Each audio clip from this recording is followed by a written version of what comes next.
who wants any golf advice, because I was coming out here to swing anyway.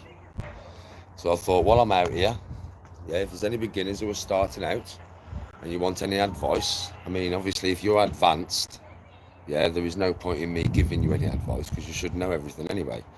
But if you're a beginner and you just started the game, you know what I mean, I can probably help you with quite a few things that you are struggling with. So, I'm here for you. I'm just going to do a few swings myself to begin with.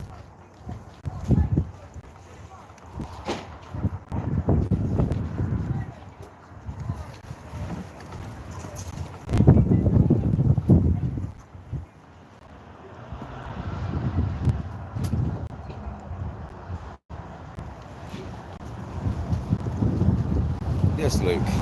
Hello, hello. So, does anybody need any advice? That's what I'm here for today, man. To help some beginners hit the ball a little bit better. So ask away. That's what this live is for. This live is for you to pick my brains to maybe help your golf swing. Like I said, if you're a really good player, I probably can't learn you anything.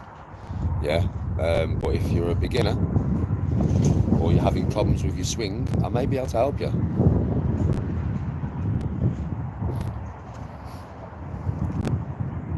So, fire away. Either that or I'll just practice, because that's what I'm out here for. I'm only out here to practice my own swing. Just keep my own swing in, you know what I mean?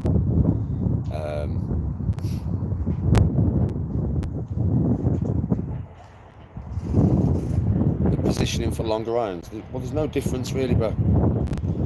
So, you mean how far you are from the ball and shit? Well, it's always the same, bro. So it's not like I'm not standing a certain distance. Yeah, I'm always the same distance. It's just the ball's longer. I mean, the club's longer. So I am always stood here, and wherever my arms hang naturally, wherever they hang naturally, yeah, is where I grip the club. I'm not bringing them out, and I'm not bringing them in. So when I'm in position, when I'm over the ball, remember I said to you, you want to be over the ball, yeah? So when I'm over the ball, right, wherever my arms hang naturally is how far I am from the ball, right? I'm not going to do this. I'm not going to reach, and I'm not going to pull in to manipulate. Yeah, I'm just going to let them hang naturally where they want to hang. Right, where my arms want to hang is here. If I just do this, if I just literally do this, not by manipulating them at all. If I just do this, my arms will meet there. So that's where I want to grip the club. And it's the same with every fucking club, even my driver. That never changes, ever. Your swing may look longer, it may look different, but it's not. Everybody gets this fucking, like, everybody presumes, I mean, for me, for feel, yeah, I'm only going off feel here. I'm not going off what it looks like on camera, right? Because if I go and get my fucking 3-wood now and swing, and I swing this 7-iron, you will say to me that it looks different. Yeah, because they're longer clubs. It's a longer swing. But there's no difference really. So you're always looking to do the same swing over and over.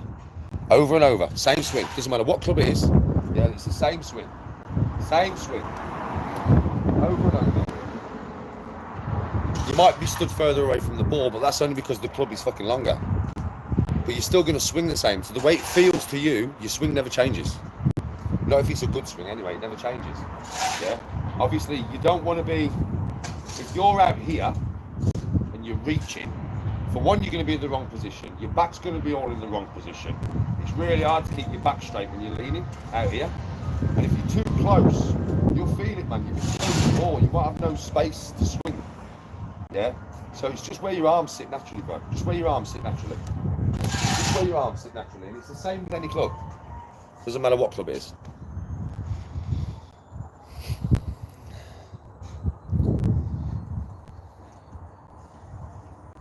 No, I don't have a dog. Right, next question. It's a nice day, but it's okay. Next question.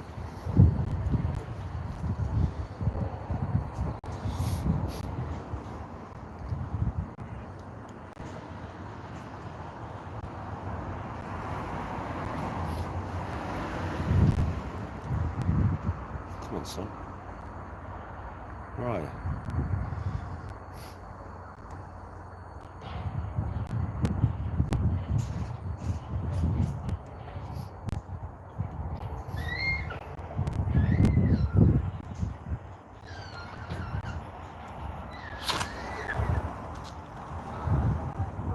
Hiya. Hello. Hello. Hello. Hello. Hello.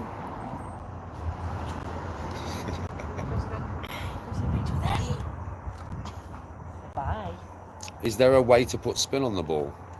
Bye. Yeah, there is a way to put spin on the ball, bro, but it depends, like right spin, left spin, back spin, but for me, the way I do it is the way I do it. So if I want to put backspin on the ball, I am like, well, two different, totally different shots, right? So if I want to pick the ball up cleanly, I'm going to come here and I'm going to kind of sweep the ball off the floor to pick it up cleanly. If I want to create backspin, I will come here and rather than sweep, yeah, I will swing more down and through the ball with much more speed. And I'll take the divots right underneath the ball. Like if you ever look at my divots, they're not like before the ball, they're underneath the ball and after the ball. So I'm coming down on a different angle to create backspin. If I want to create side spin, well, you can do that just by opening your club face and shutting it. If you want it to go right, just open your club face. If you want it to go right, open your club face. If you want it to go left, close club face. I mean, you can. It's quite easy to manipulate that. But getting it the same, getting it like the right amount right, or the right amount left, or the right amount of backspin, that's where the skill comes in.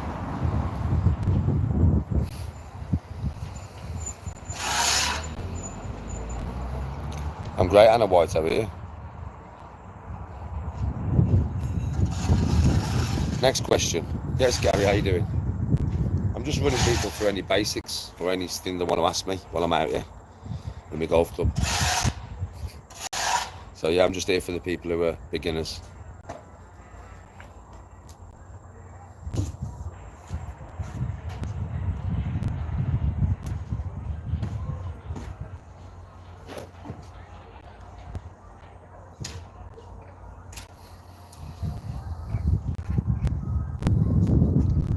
Yeah, the sun's gone away, bro. I'm a bit gutted the sun's gone, but it has. Shit happens, eh?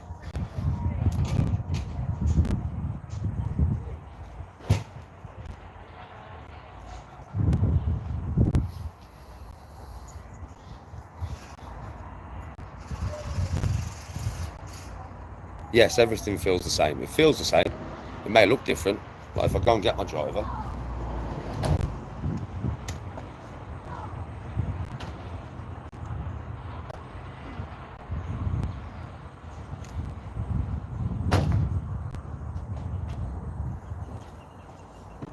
Obviously, the one thing that does always change is the speed.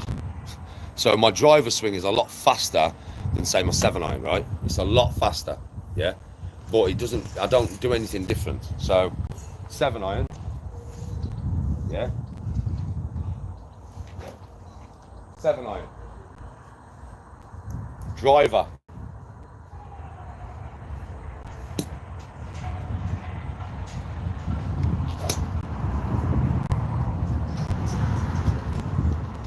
Do you get what I mean? The speed's different because it's longer.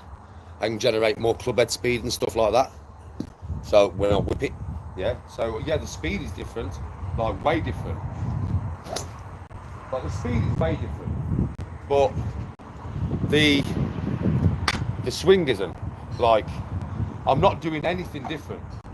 Like I'm doing nothing different. So the angle is exactly the same. The angle is exactly the same, and the front swing is exactly the same. It's exactly the same. There is no difference. I don't put my shoulder down to drive. I don't do none of that shit. Everything is the same, every swing. The only difference is obviously is the speed, because with a driver, it's a lot faster, right? Like, a lot faster. The difference in speed between that as big difference between that and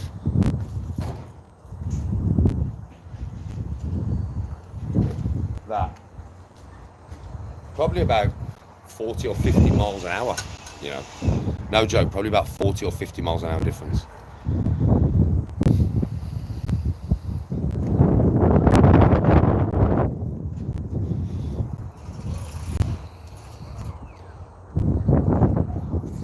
Yeah, Canada's cold.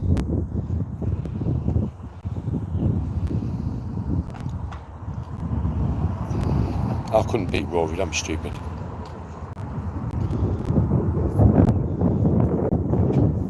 Now, it might have looked a bit different to you on camera, the two different swings. But to me, the way I'm moving my body, the mechanics of it is exactly the same. Nothing changes. Hello. Any more questions? Any serious questions? I mean, I've had a few decent questions so far, but anything else? Oh, what's the question? What is the question from you, my friend? What is the question, Courtney? What do you want to ask? Ask away, man, ask away.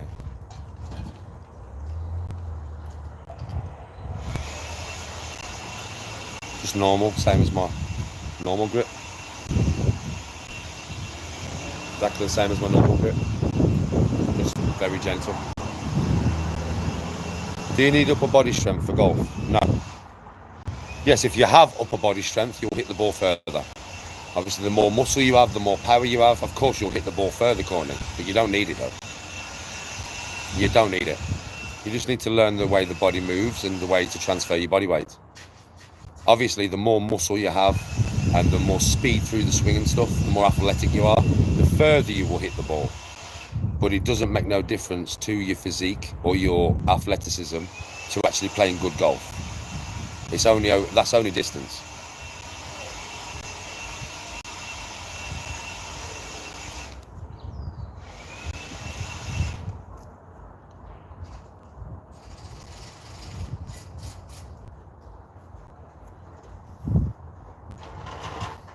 Yeah, because Courtney, if you look at the golf swing, if it was just strength and just power, then I'd be using just my shoulders and my arms, right?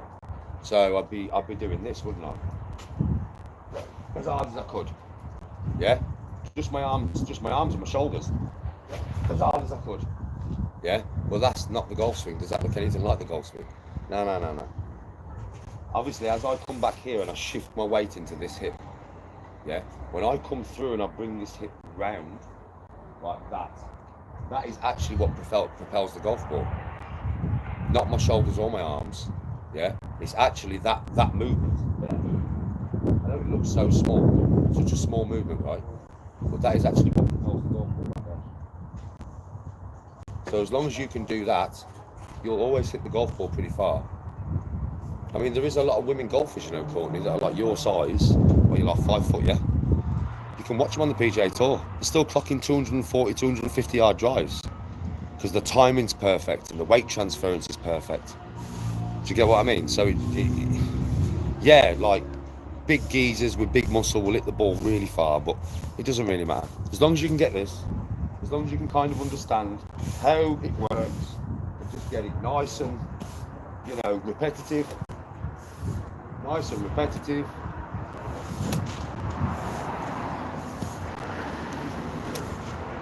Right, I have a fast swing because I've got good fast twitch muscle fibers, right?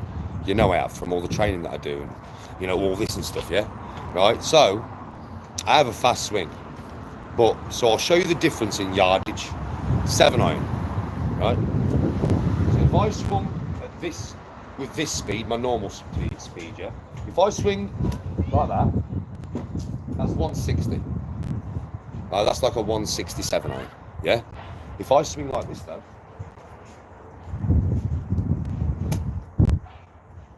that's still 140. Still 140. As long as I catch it right both times. There might be a 20 difference in yardage, Courtney. But say if you had 160 to go, you would just use a different club. Do you get what I mean? Like you would use a 6-iron or a 5-iron rather than using a 7-iron. Doesn't really matter because you've always got a club in your bag to deal with the distance. The only time distance really comes into play is off the tee.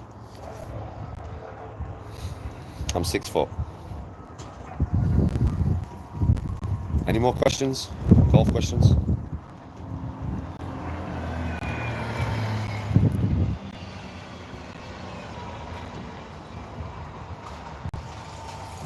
Yes, ordinary golfer.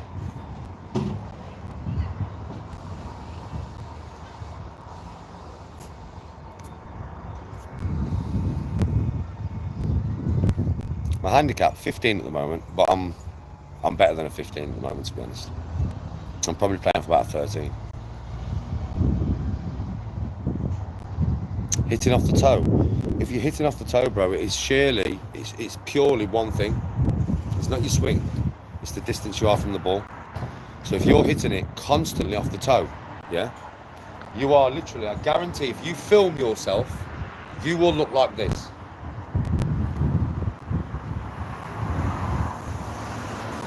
No, sorry, that's wrong. Wrong. That's wrong. You hit it off the heel that way. No, you stood too close. Sorry. Yeah, you stood too close to hit it off the toe, not too far away. You stood too close. So you're probably like here, right over the ball. Do you know what I mean? Yeah, so you will probably I would imagine, as you swing back, because you can't clear it, you're going to swing on that inline path and you'll keep catching it off the toe. So you need to be a little bit further away. I mean, obviously, if you're too far away and the ball is, you're always going to hit it off the heel, right? If you're too close, you're always going to hit it off the toe. Yeah? So your positioning over the ball, I would say, is wrong. I mean, it could be your swing. You can get a toe hit by, like, obviously bringing the club back through your swing. So you can come here and then come like that. But that's very rare. Like, I don't think I've ever seen a golfer do that. You know, like bring the club in.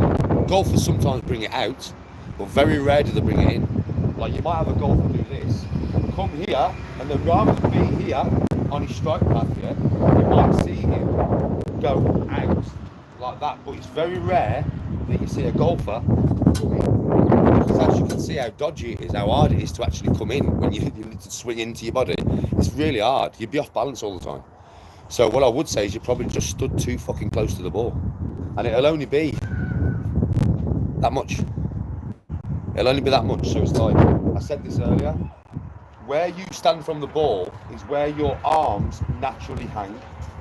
There is no manipulation, there is no bringing them in, and there is no pushing them out. They just hang, and wherever they hang is where you are. That is literally it, man. There is no bringing it out, and there is no pulling it in. They just hang there. And your club head, like you can check if you're too close. Because if you're too close, your heel will be slightly off the floor. If you're too far away, your toe will be slightly off the floor. Just look at your club, the bottom of your club. Just look at the bottom here, yeah?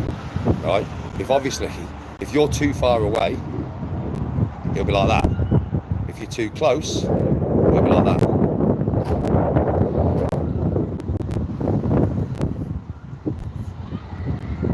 No worries, so run.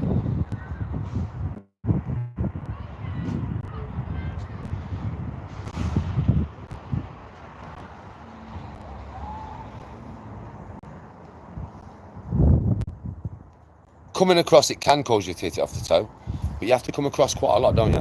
Normally, for me, ordinary golfer, it's kind of like the distance you are stood from the ball really dictates how you're going to hit it. But yeah, you are right. It can be coming across the ball.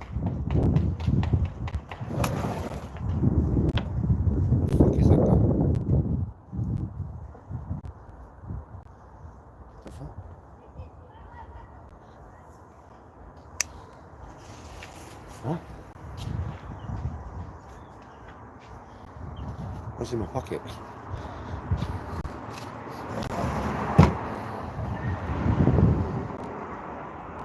No worries, Frankie.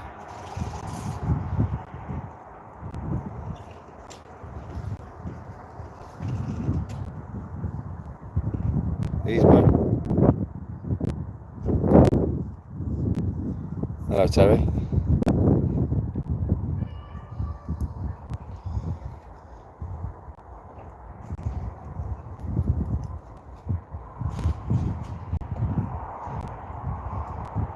How far do I hit the ball? Now I don't hit it as far as, because I've reined my swinging where power's concerned.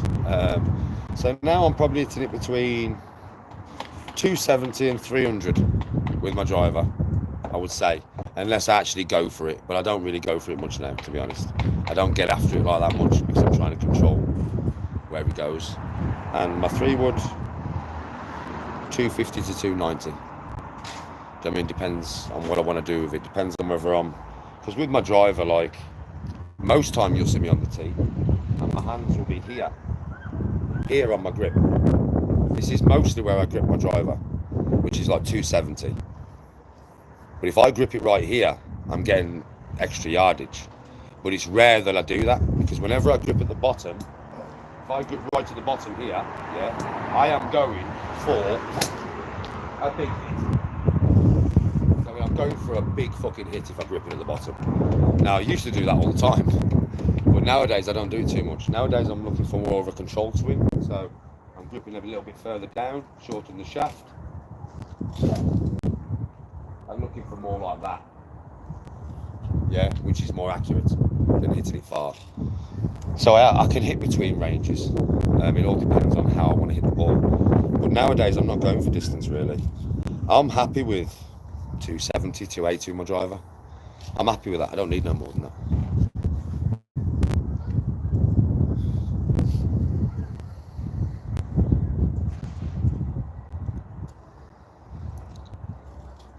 Personal preference.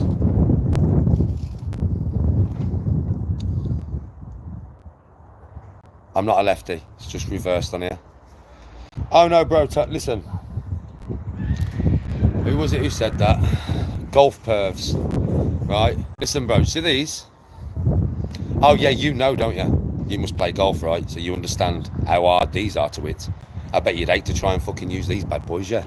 Oh, I don't blame you, bro. Oh, they are the most unforgiving things you'll ever fucking experience in your life, bro. These are disgusting, these. Like, there's no other better way of saying them. Listen to this, bro. I bought these just over a year ago. Yeah, I bought these just over a year ago, right? And why did I buy them? Did I buy them because, yeah, I am that good at golf that I reckon I can handle some of the hardest clubs in the world to hit? Is that why I bought them? No, that's not why I bought them. That's not why I bought them. Is it for? I bought them because I've always wanted a set of Titleist. I didn't research them. I didn't look into them. Now, even though I've played golf all my life, I've always played with cavity backs. My cavity backs were in that cupboard. Yeah, my old clubs. But I wanted. Okay, but I wanted Titleist. So I looked at all the Titleist available, yeah, and I picked the most beautiful looking clubs that I could find. The most beautiful. Didn't have a clue about them.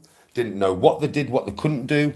Didn't fucking have a clue. Knew there was kind of blades, but I've never thought that blades would be any harder to hit than a cavity back. Just thought to myself, I'll be able to handle it. Like, not in a arrogant way. Just thinking there can't be much harder. There can't be much difference. What a mistake I made, bro. I was playing off at between an 8 and 10 handicap with my cavity backs before I started using them blades. Well, them MBs, whatever you want to call them, yeah. Oh, I made a big mistake, bro. I made a huge mistake when I bought them clubs. I made a really big mistake, like. Because unless you hit them right out the centre, you're fucked. And it is just how it is. Oh, they're beautiful. They look pretty. For a golf club, they're beautiful, man. Do you know what I mean? I benefit when I go back to cavity backs, yeah. So, yeah, you're correct, bro. Oh, I know golf. I know. I know, bro. Bro, I know. I know, bro. So many people don't understand. For my level of golf, I am not like a pro. Do you know what I mean? And pros won't use them, bro. You know this, golf pervs. Pros will not use them motherfucking clubs, bro. Because they're just too unforgiving. You can hit 5 in a row that are dead straight, and then the next one you hit it a centimetre out the middle of the face, and it goes like a banana, bro, and all over the place. And they're so hard to control, not hitting them occasional bad shots with them clubs. And as you know, being a golfer, one bad shot can mean three shots on your score, man. Just one bad shot, and it can add 3. You know what I mean? You don't need them unpredictable bad shots. You know what I mean? And them clubs can cause some serious unpredictable bad shots.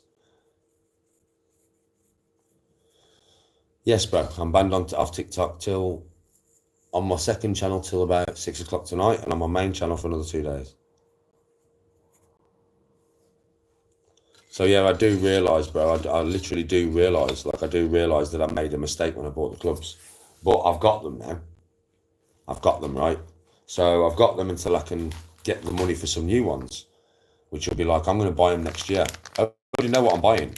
I already know exactly, 'cause I've used them. That's why I'm buying them, because I've fucking used them. And I know I can use them. And I know they're good. I'm buying TaylorMade. I know they're not Titleist. I know. I'm a bit gutted. But the fact of the matter is I used them on holiday, right? And I played really well with them. TaylorMade QI10s. So that's what I'm buying, bro. That's what I'm getting after Christmas.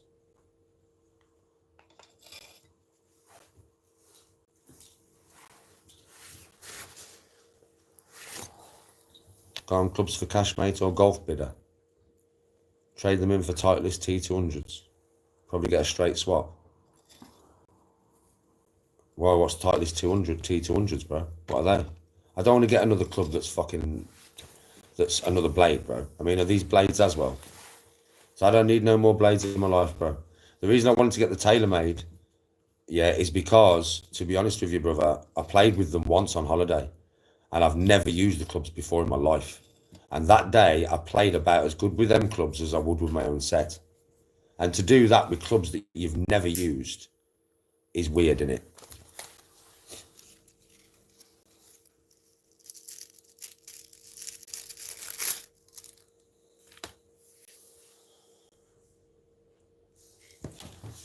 What time do you want me to make this fucking giant omelette back? Huh? Okay.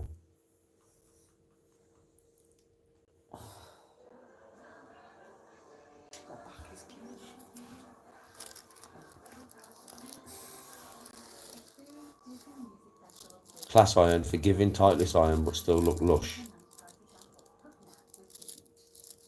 I'll have to. Well, listen. I will research, like even the clubs I want to get. This time, I'm fucking researching, man. I'm going deep. I'm deep diving, bro, on YouTube, and watching people test the clubs. So I'll watch like Rick Shields and that test all the clubs before I buy them, and see what reviews he's given them. Because when I got my clubs, I watched Rick Shields use them, and his review was mad, bro. I was like, what have I done? Do you know what Rick Shields said at the end of the review of my clubs? He said, unless you are top 2% in the world, do not use these clubs. I watched it after I bought them, bro. And then I was like,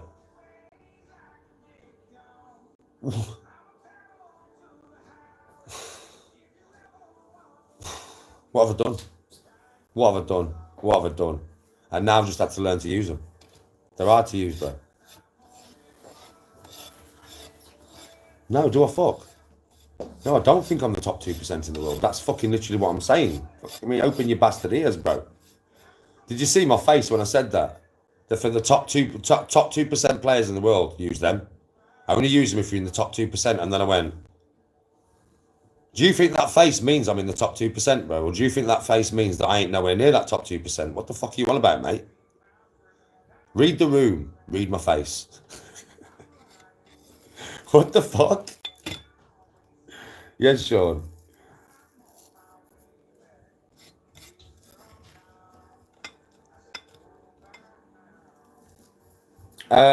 Ping irons are good, bro. Whenever anybody asks me what they should buy, I always tell them to buy ping. I always tell them to buy ping because they're really forgiving. I know that. They're the most forgiving make in the world.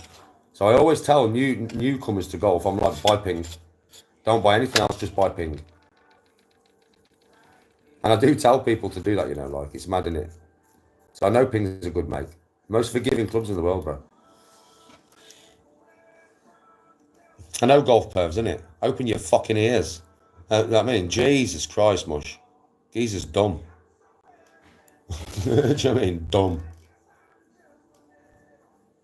Ryder golf clubs. I've never even heard of Ryder golf clubs, bro. I've heard of the Ryder Cup, but not Ryder golf clubs.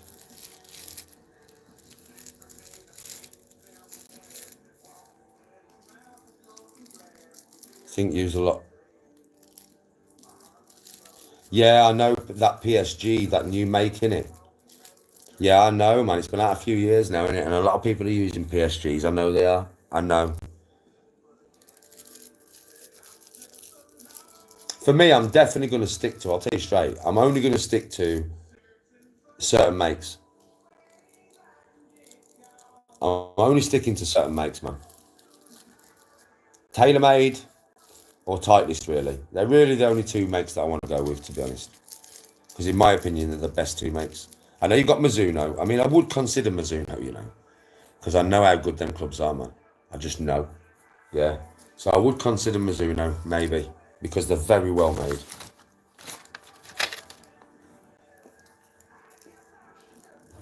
I had Ben Hogan's, you know, years ago, a set of Ben Hogan's. Buy the pings. They're better than the Anesis, bro.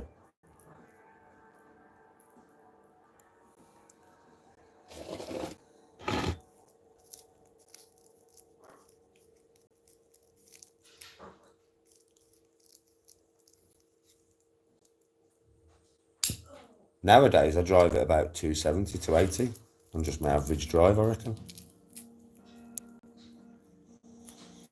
Bro, Callaway's not my thing. It's just not my thing. I've hit some, obviously I play golf with a lot of people, right? And I have hit a lot of Callaway clubs, different sets. Don't like them. Don't like the way they hit. Same as Shrixon. I've hit a few sets of Shrixon. Don't like them neither. Don't like the way they hit. Don't like the way they feel. How far am I from Warrington? Warrington, that's Manchester, innit? 100 mile.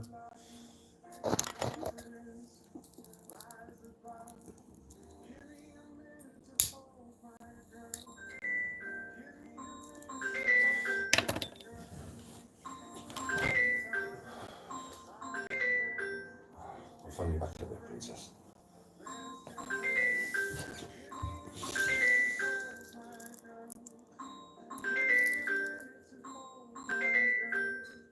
Golf pairs, that's what my son's got.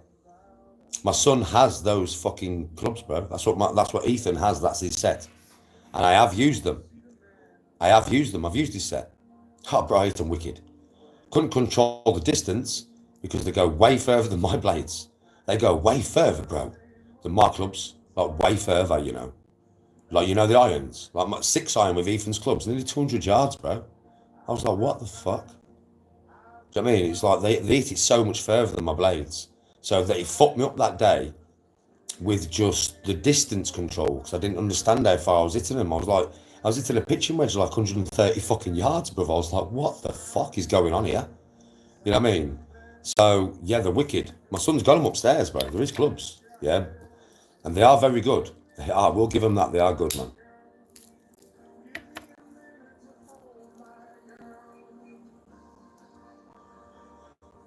There's a clubs for cash there. You'll be able to take your tightest irons and get most of the money off a set of QI10s. What, in Warrington? I'd have to phone them. Ask them how much my clubs are worth to them.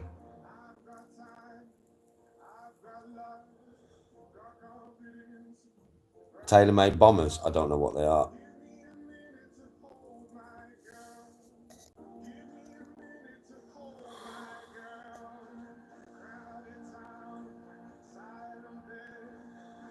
My putter is my putter, but I never change it. Is it in Warrington? I'll have to speak to them and see what they're saying, what they give me for my clubs, for my irons. Yeah, my putter I'll never change. I'm going to get it re-gripped with a blue grip because blue's my favourite colour, right? So I'm going to get it re-gripped this summer at some point with a new grip. Yeah, but apart from that, I'll never change that putter, you know. Never. You'll see how I put with it. Do you think I'd change it? No chance, mate. Fucking never. I'll never change that putter. That's one thing that'll never come out of my golf bag. And I mean ever.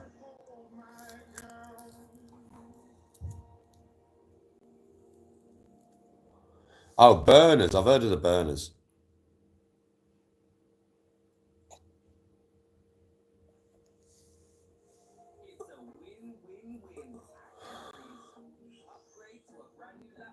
Well, I did use the spider putter when I was on holiday. Yeah. And yeah, with the blocking, just blocking me through abusive.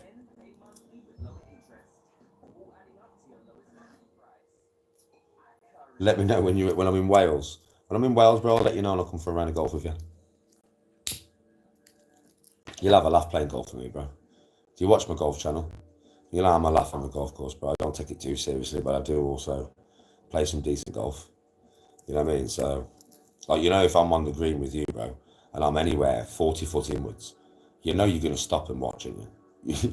Is he going to put this in? Like, this fucking motherfucker's probably going to put this in.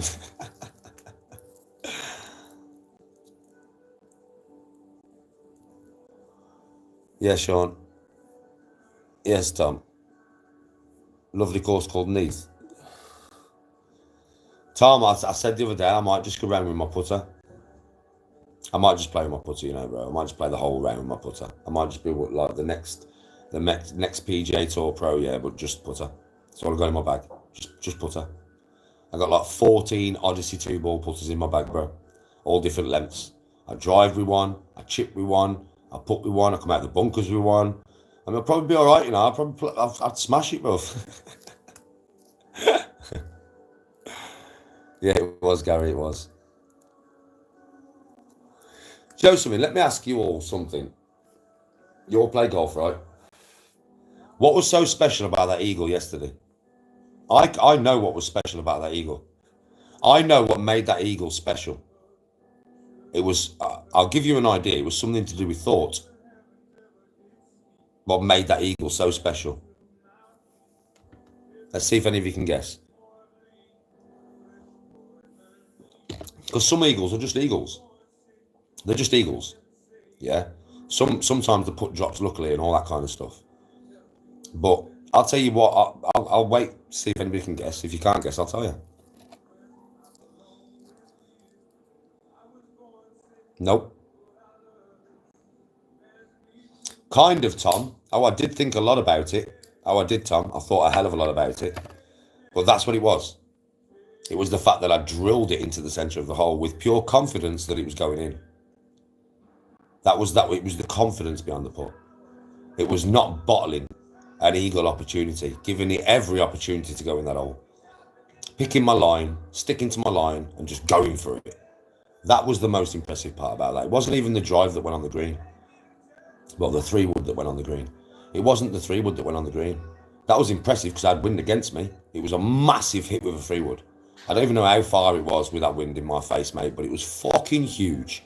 It was like my driver. It was like I'd used my driver. That hit looked like I'd used my driver. It went the same height as my driver. I did tee low, yeah, because I had the wind in my face. So I wanted it to go low, but it went like a fucking bullet, mate. Yeah, but it was a good drive, but that wasn't the most impressive part. It wasn't even the fact that I got an eagle that was the most impressive part. It was just the way I approached the putt. The way I approached it. That was the most impressive part.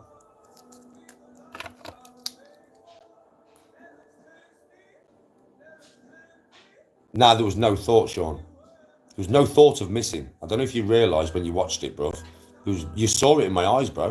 There was no thought that I was ever going to miss that putt. It was in from the moment I got down behind my ball and looked at the line. It was in. In my mind, it was fucking in. It wore like I was going to let myself miss it. I was literally looking at the hole and thinking, fuck you, dickhead, I'm putting you in. I swear, that was the most impressive part about it. Not even the putt going in itself, you know. Just the thought behind it.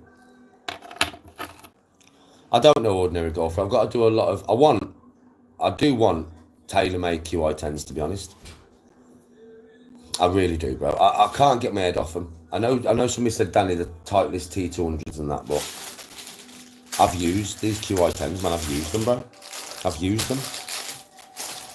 You know what I mean? And I know how good they are. And I think they'll take a good few shots off my game, 2 or 3 shots off my game, just that set of clubs.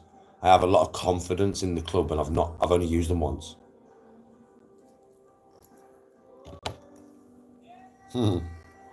Yeah, you did, Jacko. You did say Koala Kev was going to help me get an eagle. I remember it, Jacko. I do actually remember it. Have you turned into the new Mystic Meg? Yeah, yeah, you did tell me, bro. You told me.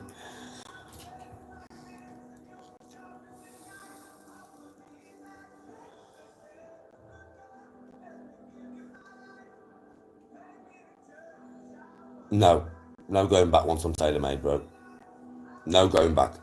There is no changing them. I won't change them clubs probably ever. You know, I'm not one of these guys with golf clubs. Right? I realise new technology is a little bit better than old technology, especially when it comes to drivers and stuff. I do realise that, yeah. And obviously, when I get a new set, I'm going to have to learn to use them. I look after my golf clubs, man. As you all know, I proper look after them. So I don't need to change a set every year. I just don't need to. So when I get this set and I build my set, because I know exactly what I want in my set, I will still have Titleist clubs. I'll have the wedges. What are they called? Oh, come on, Danny. Danny, come on. Help me out. Vokies. Yeah. So I'll have Vokies in my bag. That is what I'm going to have. I'm going to get rid of my 60. I'm going to get a 58 Vokey because my 60 is slightly too lofted for me. I can only hit the fucking thing 40 yards max. So I'm going to get a 58 Vokey. I'm going to get a 54 Vokey. I'm keeping my putter. I'll have pitching wedge. Don't need a sand wedge. Don't want one. Don't need it. If I've got one with my set, I'll take it out of my bag because I just don't need it. Yeah, I never use one. Just don't use one. So I don't need it. It's not a club that I use. Pitching wedge all the way down to 3 iron. And then I've got my Titleist 5 wood, which I'll probably keep. It depends. I don't know. It depends. Like, obviously, when I get the set of QIs, yeah, I'll have a 3, 5 and a driver. I'll use the 5 and I'll see how I hit it compared to my own 5. Because that Titleist 5 wood, mate, I can fucking hit. Yeah.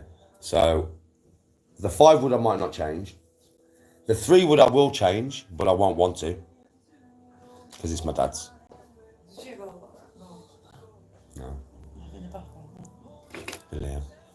Yeah, so I won't want to get rid of that 3 wood. I just won't. I'll probably keep it in my bag. I'll probably keep my dad's 3 wood in my bag. It'll probably stay in my bag, even though I'll have my new 3 wood in there as well. I'll probably get rid of the 5 wood so I can keep my dad's 3 wood in there, or something like that. So I can only have 14 clubs, right?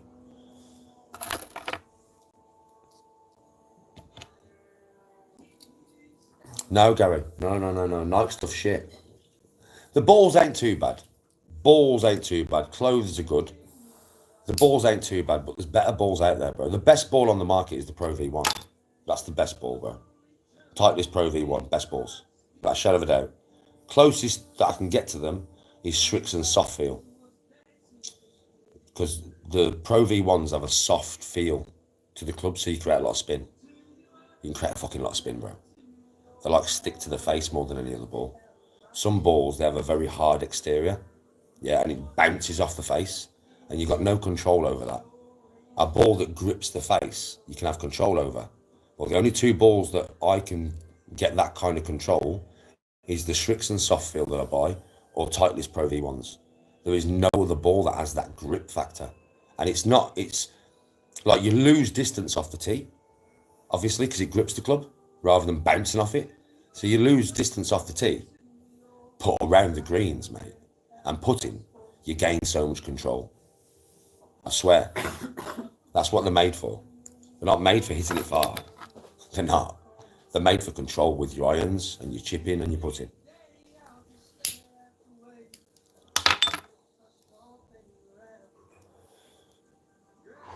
Nah, not no more. There used to be elastic bands. Oh yeah, Jacko, there's fucking so many, bro. There's so many different ways and different stuff to play golf. Like, and everybody's bag is kind of different. Well, not really. I mean, everybody's bag's similar. But some people use fairway woods. Some people use irons, bro. I do. I use long irons. Some people use fairway woods because they can't use long irons. Some people focus more on this type of shot or this type of shot, or some people prefer the bouncy balls because they're not really looking for the control. They don't care. They just want distance. So there's all kinds of different stuff, bro. Even gloves, even golf gloves are different.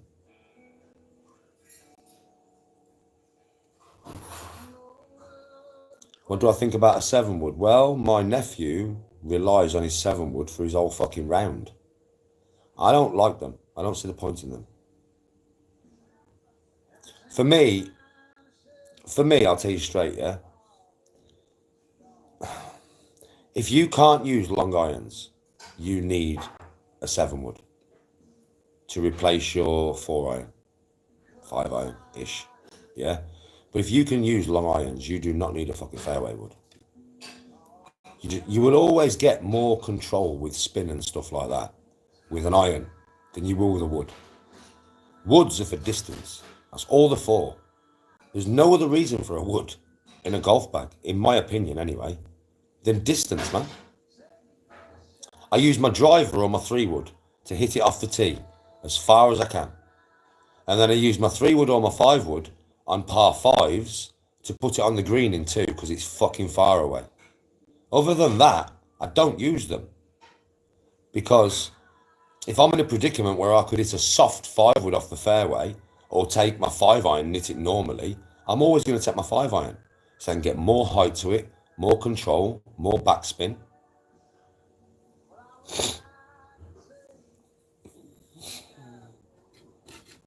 But if you can't hit long irons, then you would have to use a hybrid to give you that extra hit. Because do you know what it is with long irons? It's the speed of your swing. I'll tell you that straight. So, you know, if you can't hit long irons, it's because your swing does not have enough speed. It's that simple, bro. You haven't got all that CC behind the head. With a driver and a fucking 3-wood or whatever, you have a lot of CC behind the head. And the way it works is when you hit the driver face, or the 3-wood face, but driver face, when you hit the driver face, the force goes back into the club, rebounds off the back of the club, comes back and hits the fucking ball. That's why drivers go further than 7-irons and the length, but the way they're designed. Yeah, that's how it works. Yeah, with an iron, well, think about it. How much distance do you have for that force to travel? So the only way, if you've got a slow swing, you are not hitting a 4-iron or a 3-iron, mate. You got no chance because you're not going to create enough force behind the ball. So you're going to need a fairway wood. All depends on your swing speed, long irons.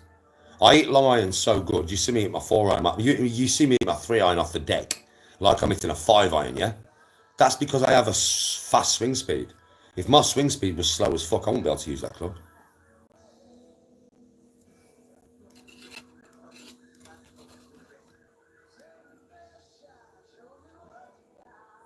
Yeah, I do remember that. People still use it now, Linus, you know? People still use them putters now.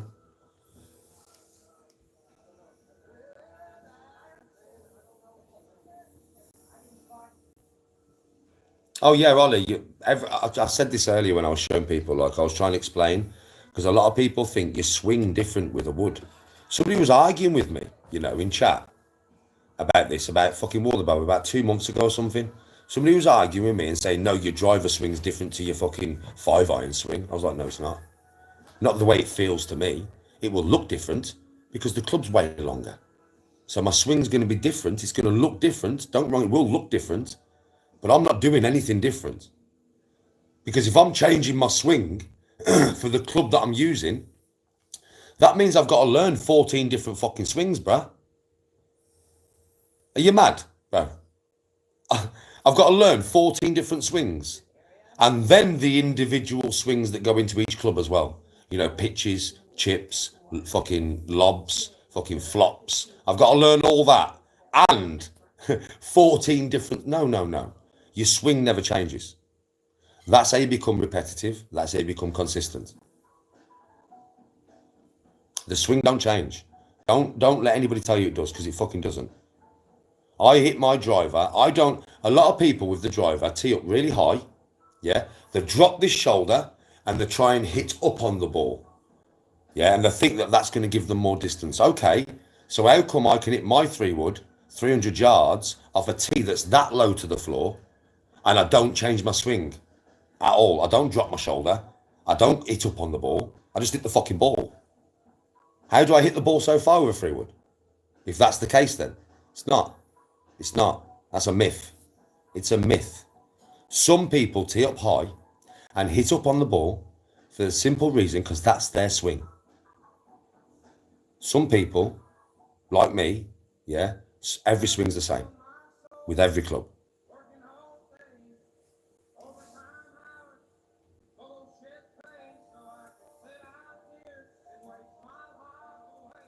Yeah, I will say, like, I do something different with my feet.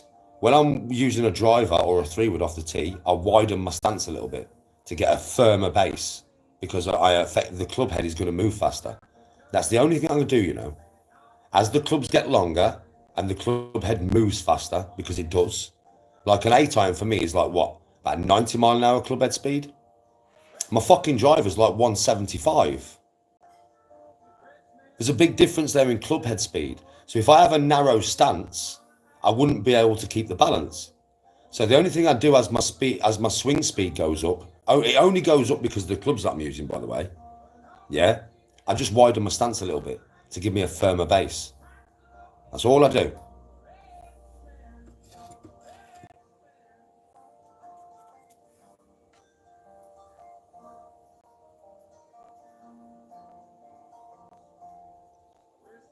Yeah, ordinary golfer. And you know something? I'm going to tell you something now. Tiger doesn't. Tiger actually doesn't, you know. Well, he will tee up occasionally, but you know Tiger? I only know because I watched a video last week and he was talking to Bryson about his tee height. And Tiger tees up like I do. Low. Ball just over the top of his club head. That's how he gets the most out of his drive. He'll only tee it up high if the wind is 30 mile an hour behind him or something, and he wants to get it right up there, which I will do sometimes. Like if I want to hit it, if the wind's in my face and I want to keep it low, I'll tee really low. If I will tee higher sometimes, yeah. And obviously the angle of your swing will slightly change because the tee's higher, but I'm not trying to change anything.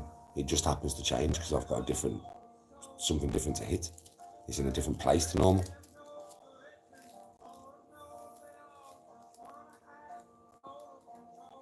Yeah, Ollie, if you watch the live from yesterday and you watch me when I'm by the green, my stance is really narrow, bro.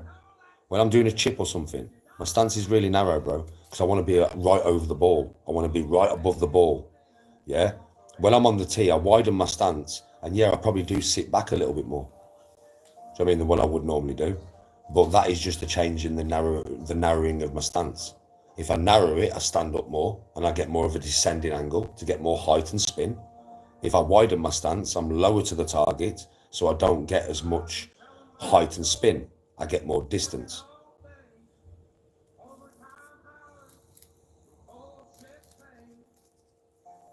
Yeah, I do, Ollie. If you watch how I tee, you watch how low I tee, bro. I tee like Tiger for my driver.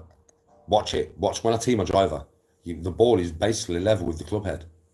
It's like my tee is that far out the floor. That's how high I tee for my driver, and that's how high I tee for my 3-wood, and that's how high I tee for my 5-wood. My 3-wood's only there, bro. My driver's only there. That's how much my tee's sticking out the ground. Literally, I tee very low.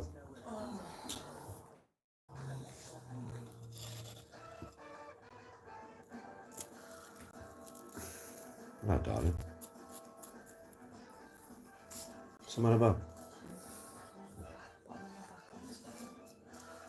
Bottom of your backside. Bottom of your back and your side.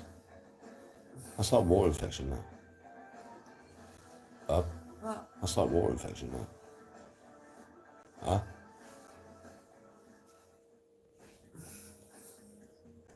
Hot bath, babe. Huh? You've been in the bath? Yeah, but I know you have it roasting hot anyway, hotter than I can take it. I don't know how you do that, man. Do you know what I mean? Right, I swear, sometimes, I swear, I'm not joking. Sometimes when I say to you, Bab, this is hot, bear in mind, I've got in the bath half an hour after you've got out. And I get in there and I'm like, what the fuck? Do you know what I mean? Right, so you must have that shit volcanic.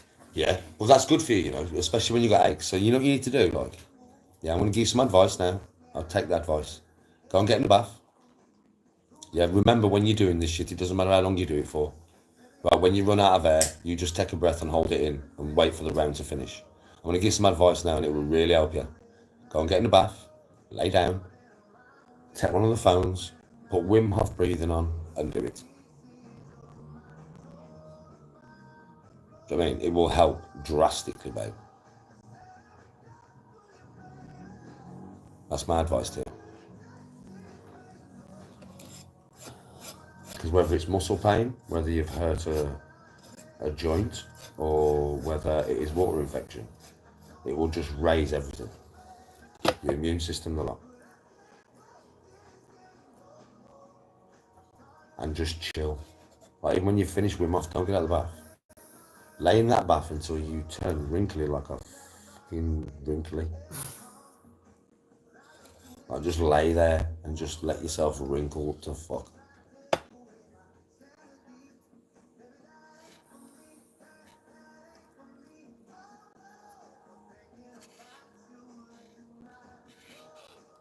And then just get out of the bath and do what I do, innit? Lay on the bed and just relax, man.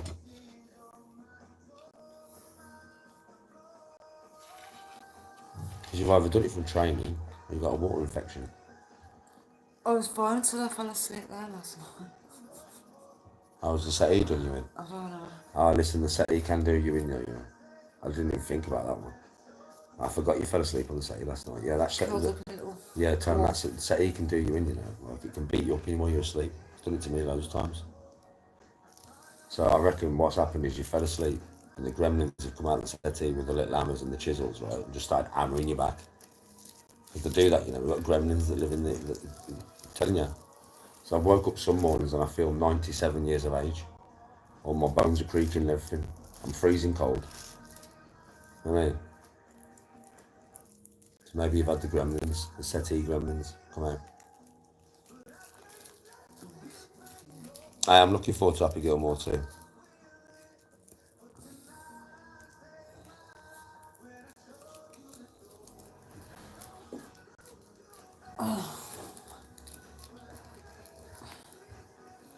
Yeah, Ollie. I'll leave that money on there. Shane's coming to drop me some fags off. You can't give him 30, about 30 quid. Okay. Yeah, with a 3-wood and that, bro, it's kind of like striking it pure is, some people just struggle with it, bro. I don't. I just don't, bro, because I'm just so used to it. But some people struggle with it, bro. I mean, my 3-wood is one of my deadliest weapons, isn't it, really?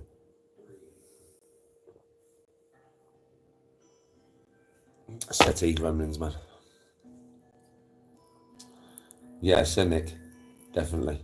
100%. All day long. Best English golfer.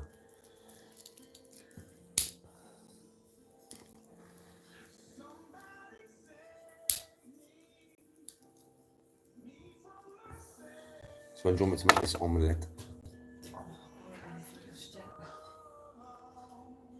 Okay, baby. When you ready for it?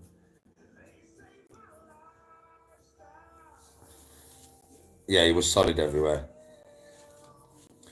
Yeah, but it's just like, who would win out of Ian Poulter, Lee Westwood, and Nick Faldo?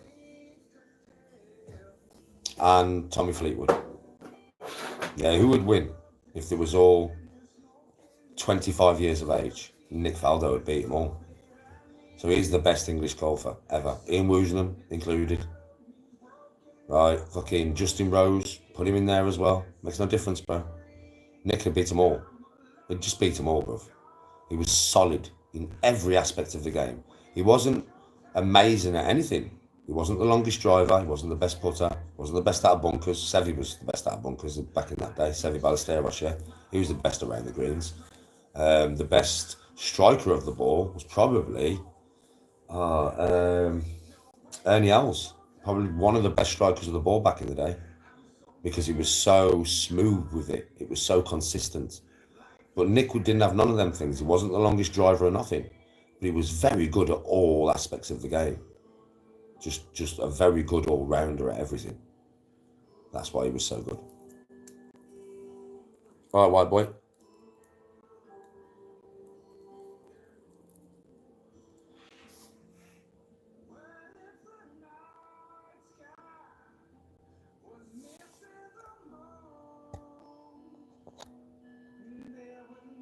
I just got rid of him, Luke.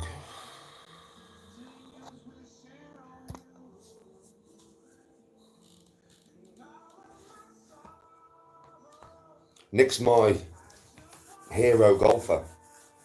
Tiger Woods is the GOAT. Right, Tiger would have smashed Nick to pieces if they were both 25. Let's not get that twisted. Tiger's the best that's ever played the game. He probably always will be. But my favourite player was Nick.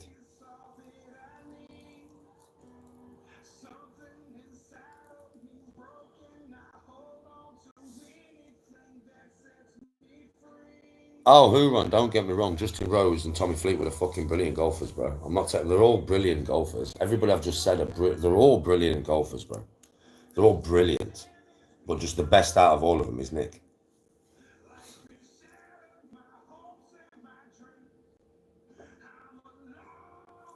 Ian Poulter or Justin Rose? Well, for putting alone, Ian Poulter or Justin Rose, bro. Because Justin Rose is also very good at putting, bro. I've seen that motherfucker putting some right puts. He was painting the other day and you enjoyed it.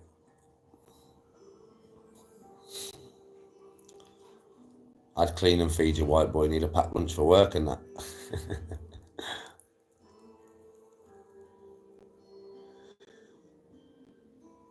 Oh, listen, Poulter's a wicked golfer. Like Ian Poulter is a good personality as well. I like Ian Poulter. Like I like him. I'd say Ian Poulter's one of the best personalities out of English golf. One of the best personalities. Nick was always very serious, man.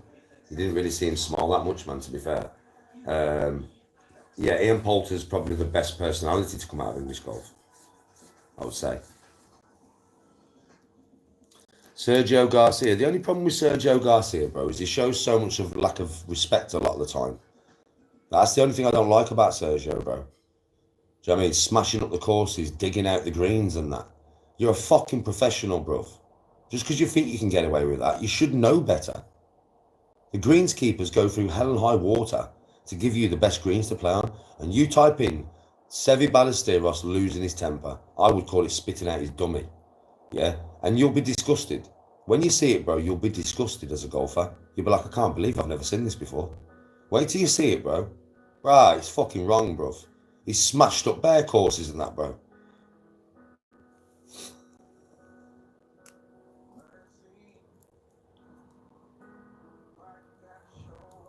Sevi Ballesteros was the best chipper, apart from Tiger Woods, I've ever seen.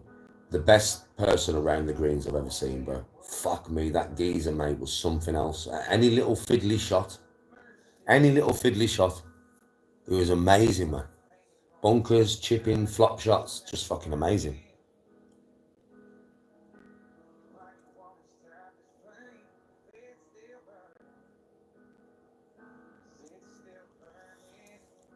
Yeah, that's the only problem with Sergio. He's not very professional sometimes. J07. You can't smash up the fucking course, man. You can't. Jimmy Bullard's fucking wicked, bro.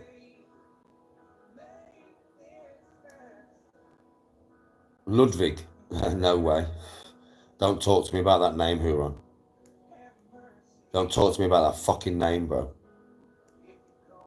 Oh yeah, Tom, look it up on YouTube. Don't talk to me about that fucking name, bro. Fuck me, man. Do you know what I mean? Fucking Jesus, bro. Fucking Ludwig. Fucking Ludwig. Fuck off. No, he's a good golfer. Got nothing against him. It's just on the fucking game. The cunt keeps beating me in the FedEx Cup, bruv. He's always at the top. And he's thousands of points in front of me. I can't catch him. Fucking Ludwig, me old buddy. Fuck off. Lose some fucking games, fucker.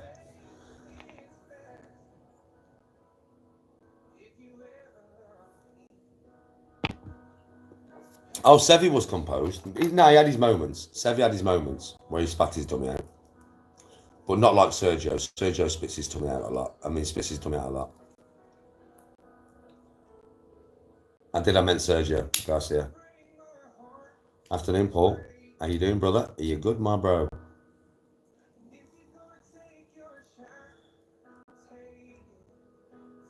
Yeah, Sean, it was his mentality. The man was like he never showed emotion, did he? Like I go a bit like that, you know, Sean.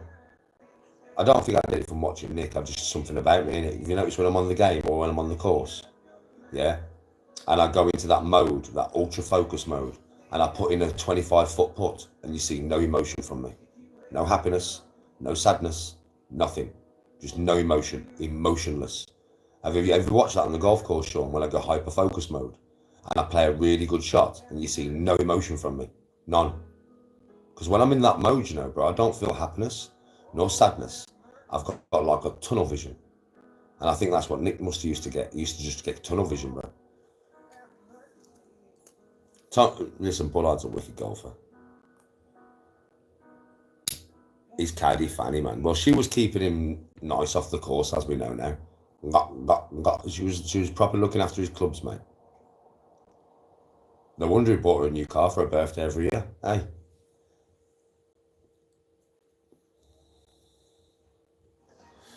Fanny was definitely sorting him out with some Fanny.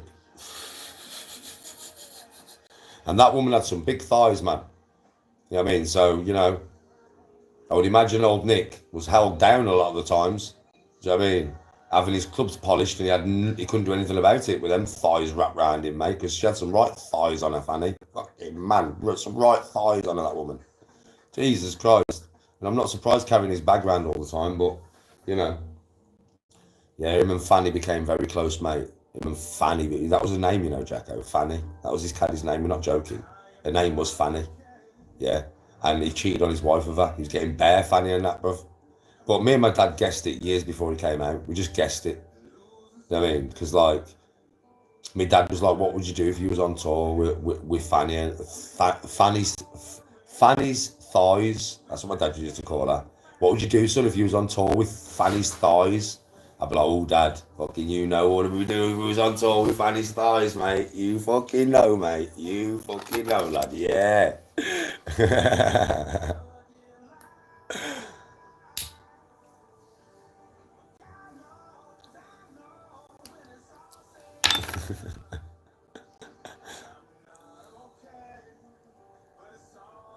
I know Gareth Bale's really good. I've seen him play with Jimmy Bullard, actually.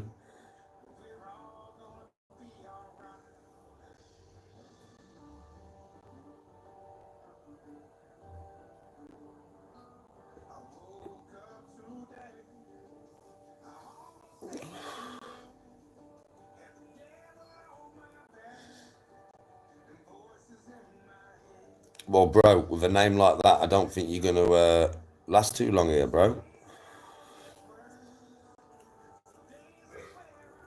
I suggest you change your name if you want to stay in chat, bro. So I'm just going to give some advice. I don't press buttons, but I know what my mods are like. They'll be like, oh, that's a bit racist, mush. You know what I mean? Who, Colin? Good golf player, bro, but he was just never good enough on the day, was he? Great golfer, though, bro. Colin Montgomery, great golfer. Winning a major it's hard, bro, isn't it?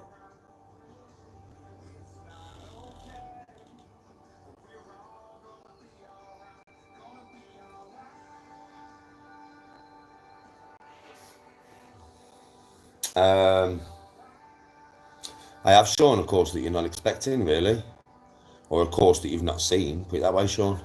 You've not seen it. I'm going to tell you what it is. I'll keep it a surprise. But it's a course that you've not seen, and it's fucking hard, bro. The motherfucking course is hard, bro. Like I have legitimately chosen a hard course. Like I just thought, fuck it. You know what I mean? Let's go and play a fucking hard course, bro. And this is hard. This is a hard course. It's got some really, really tricky holes. Some really, really long holes. Yeah, some fucking tricky holes, Sean. It's got some tricky holes that's going to take all of my focus to navigate. Put it that way. Because there's a few holes on this course that if I fuck up at all, yeah, on that hole, once I'm on the green, I'm okay, right? Yeah. But even the greens are lightning, bro. Sean, the lightning. They are fucking lightning, bruv. They're faster than Morley Woods. They're faster than Wally. And you know how fast them greens are, right? Oh, these are faster than Wally, bro. And this is super long, this course. And it's just hard. It's just hard, bro. It's just really fucking hard, bro. The fairways, you know the fairways, Sean? The fairways do this. That's what the fairways do, bro. There is not a straight place on the fairway to put the ball on at least 5 of these fairways. There is not a straight place to put the ball. Like, it's going to be really hard to get it to stay on the fairway. Do you get what I mean? And there's a lot of height differences and stuff. Like, there's just a lot, bro. It's just it's going to take some playing. Like tomorrow on this course, because it is so hard. Yeah, I'm gonna go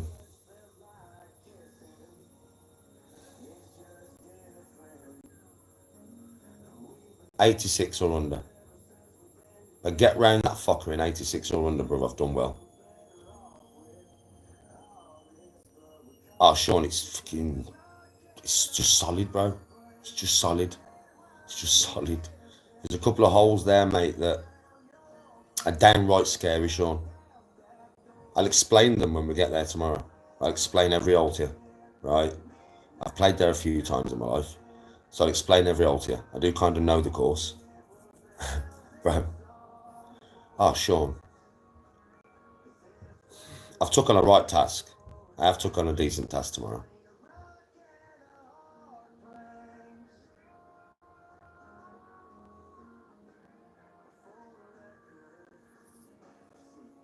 Oh, yeah, it's going to be difficult. Do you know what I mean? It's going to be difficult.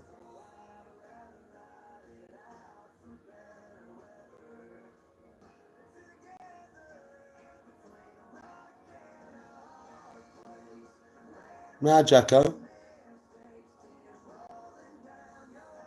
Well, I'll never land a major event, bro. I don't think I'd be able to control the nerves, bro. My first one, anyway. I mean, obviously, I'm never going to be a pro. I'm never going to be a pro, so I'm never going to hit a major event. Yeah, but how do you deal with them nerves, bro? Like, you know, your first one, say your first Augusta. Get up in the morning, you're like this. You're all right, Danny? Yeah, I'm all right. You're nervous? No, I'm not that nervous.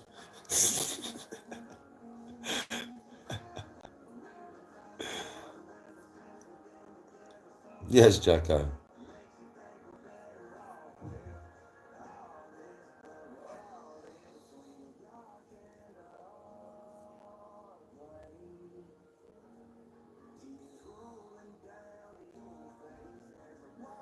Yeah, I think it'd be a very nerve-wracking experience, my bro.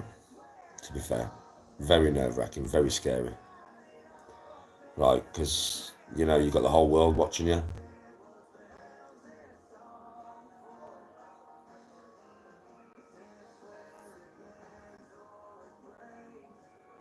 Yes, white boy. I'll have a kebab as well, but no extra chili sauce. We'll just stay to the normal chili sauce.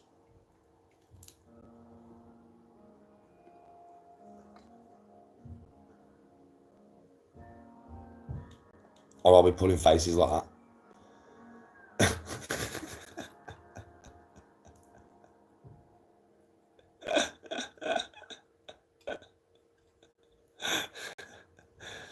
Oh God, I just saw my own face on camera. Fuck me. Jesus, what was that face, man?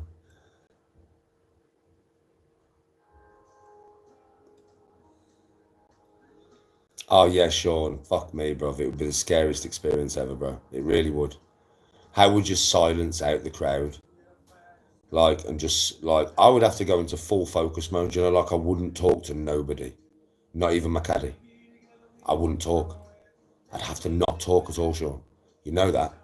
I'd have to just close my eyes, block it all out, open my eyes, and just tunnel vision. Don't talk to nobody. Don't look at anything but the ball and the hole. Ball, hole, ball, hole. That's the only way I'd be able to get through it. Otherwise, I'd crumble, bro. I know it. I'd just crumble. Oh, the 17th of Sawgrass is awesome. I get the heebie-jeebies at Merrill.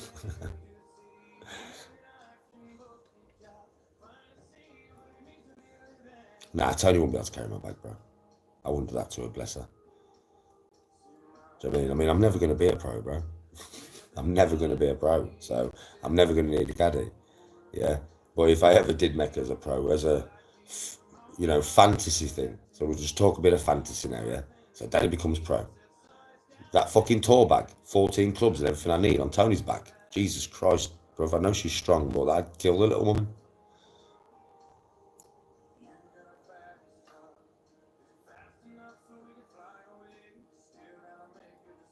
Hello, Zara. You're never going to be nothing. Okay, mate. Jog on.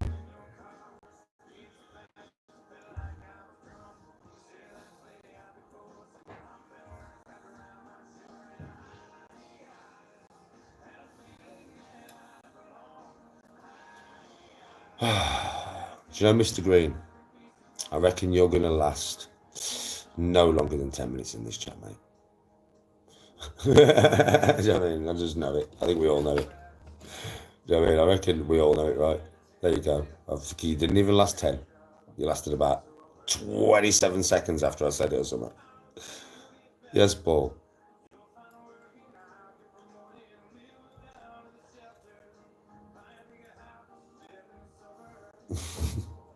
Are you officially an item now, you two? There's wedding bells on the way and all that shit. It's amazing how much you can meet people through fucking social media. Look, you know what I mean? Fuck me, we might have wedding bells here through fucking social media, mush.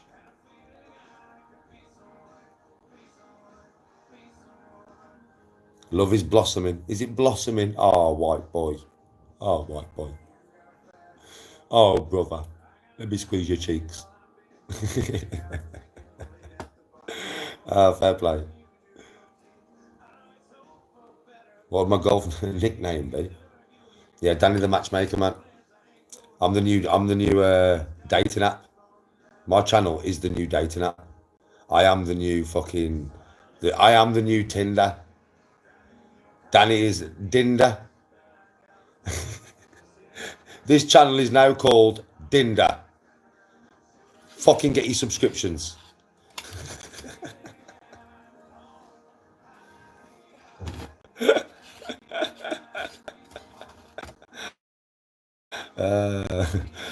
Fucking Dinder, lad. Fucking Dinder, I'll tell you now. That's it, Dinder G. Fucking Dinder G. I'll sign up. I'm signing up, Danny. Fucking fair play. You fucking get in there, lad. And lassies, obviously. I know you lassies want to sign up for the Dinder as well. I mean, everyone wants to find love with the Danny G. I might start a fucking show on TV. I'll be the host, setting up couples from all around the world. It'd be like Married at First Sight. Yeah, it'd be like Married at First Sight, but we'll call it Skull at First Sight. Yeah, you meet each other in a pub, right? And you find out if you're compatible to see if each one of you can do the biggest skull and that in it. I mean, a lot of geezers might get intimidated though if the bird's down that pint in the water and they only get halfway. Oh, that's not a match made in heaven, is it? If the bird can outdrink you and that, it's not good. So you lads are gonna have to man up here, do you know what I'm saying?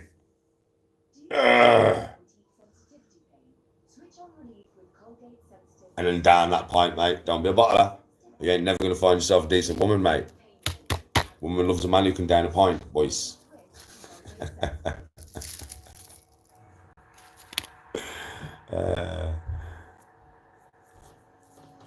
You're gonna meet your new caddy through Dinder. Fucking fair play. I now pronounce you Lou and Lou Sean, bro. That's your fucking outfit. What? White boy, do you know something? You make I swear, bro. Every time I talk to you, it is honestly like I am in the Twilight Zone, brother. And I am missing out on some normal English language. I think I have forgotten how to speak English because I swear to God, bro. What the fuck are you on about, man? What is the matter with you, bro? You've eaten too much spicy kebabs, bro. Your brain's gone all over the place. But it doesn't make any sense, man. Yo, white boy, you never make any sense. I love you, bro. I love you. I mean, you are the type of geezer. I'm going to be stood on the first tee on the golf course with you one day. Yeah, and you're going to be like, yo, Danny, you know pigeons, fish, flowers and leaves? What do they all have in common? Like, I don't know. You'd be like, air?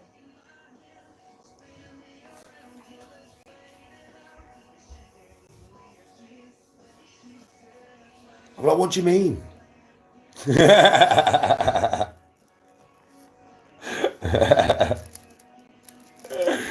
swear, man. I'm sure you do it on purpose, white boy.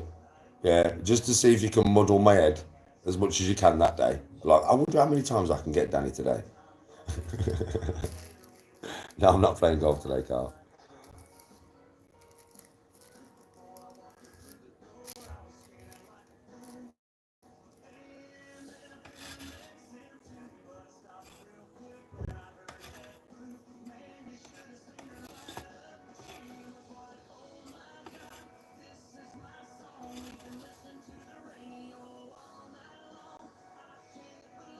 The Lou and Angel story was like Posh and Bex. I think I missed out on this story.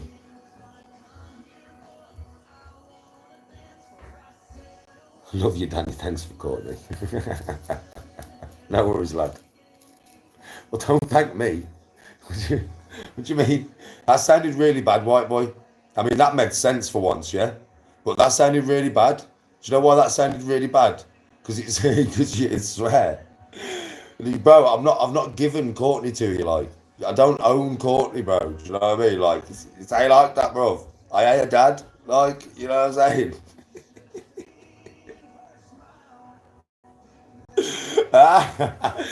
Yes, white boy. Bro, go on, lad.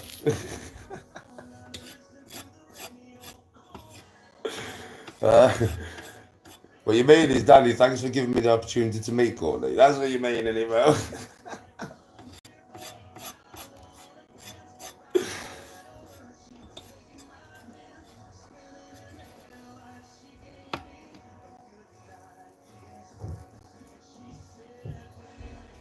Man, I can't wait till I meet him in person.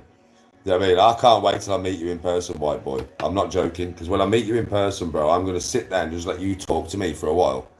And I swear I'm going to just sit there in bemusement, drinking my pint, trying to figure out what the fuck you're saying to me. I'm going to tell you as well when you sit down, bro. I'm like, yo, white boy, you know, for the first 15 minutes of this conversation, I want pure white boy language. And I'm just going to sit there bemused out of my head, laughing my tits off and trying to figure out what the fuck you're saying to me. And then you can go into normal language and talk to me normally. Only 15 minutes, white boy. I won't be able to take no more than 15 minutes, bro, of that pure waffle that I'm trying to figure out what the fuck you're saying through the waffle that you're talking to me about. 15 minutes, bro, is all I can take when I'm drinking pints, bro. I swear to God, man. Because I reckon you're going to make me laugh.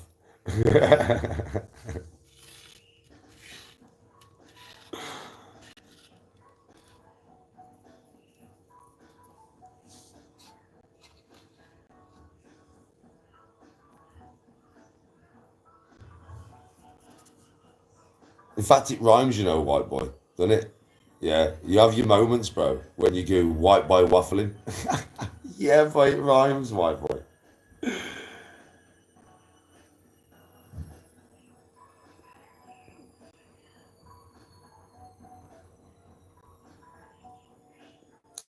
So the story is, Lou came in here saying Angel is chatting shit. They never met, and he's with his missus. Angel said she cut contact with him. Well, it amounts to the same thing, doesn't it, Court? It amounts to the same thing, really. Yeah, so it don't really matter. It just depends on which one cut ties with which one and blah, blah, blah. But that's semantics, but it don't really matter, does it? Fact of the matter is, they end up meeting, they end up doing anything. Yeah, shooter for white boy too.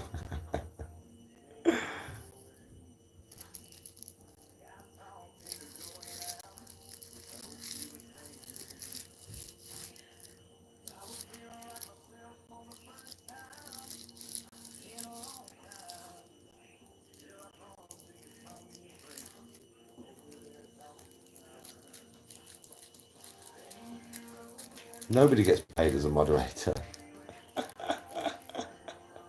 All right, Shane. Nobody gets paid as a moderator, man. They just do it because they watch my channel and they don't mind doing it. Nobody gets paid as a moderator. What the- Do you know I am moderator on other people's channels on TikTok and that. Yeah. And probably if Courtney starts doing loads of content and she just start doing her own channel, I'll become a moderator on Courtney's channel. You know what I mean? Right, but you know what I'm going to do? I'm going to say, Courtney, for me watching you and pressing some buttons, yeah, because I'm Danny G and I'm famous, Courtney, I want £17 for every button that I press.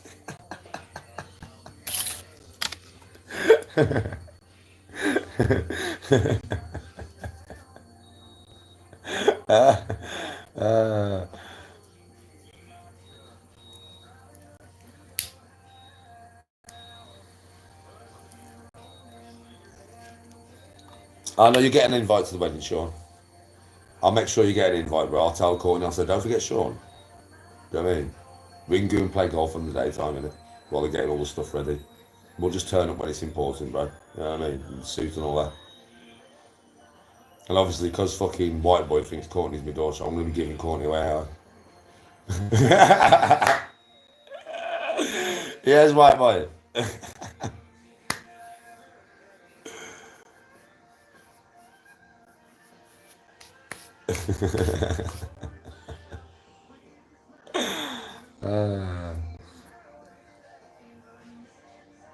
Yeah, Tony will be there with you, white boy, while you're shaking, you're all nervous and that. Tony will be stood next to you, like your mum, calming you down. You're all right, lad. Don't worry about it, white boy, you'll be fine. And I'll be there with Courtney, like her dad, obviously, because I'm Courtney's dad, right? Yeah, you know what I mean? About to give her away and that. You better be a good lad, lad.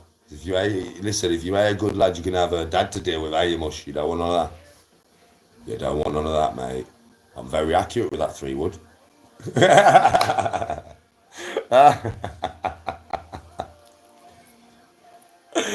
Oh, shit. Alright, man. White boy's making me laugh. Huh? We just obviously haven't caught you a little lights for that yet, right? And he said to me, he went, Danny, thanks for giving me Courtney. Right now, I've had that's it now. I've had a right laugh with this for the last 10 minutes. I'm like, bruv, I'm not a dad, you know. Like, I don't own Courtney. I can't give it to you. Like, you know what I mean? You mean? So I said to her, I said, white boy, I said, you mean? Thanks for introducing you to Courtney in my chat. But now I'm just running circles around it. You know what I'm like? Did you give him So I'm like, right then at the wedding, I said, that's it. I said, Tony's white boy's mum. She'll be there with you, white boy. Can't you be all right, son? You'll be fine. And I'll be in the back with Courtney, my daughter, about to give her away to white boy. Oh, fucking hell. Yes, man. Did you do him a spanner? Eh? What boy? No, not yet. White boy.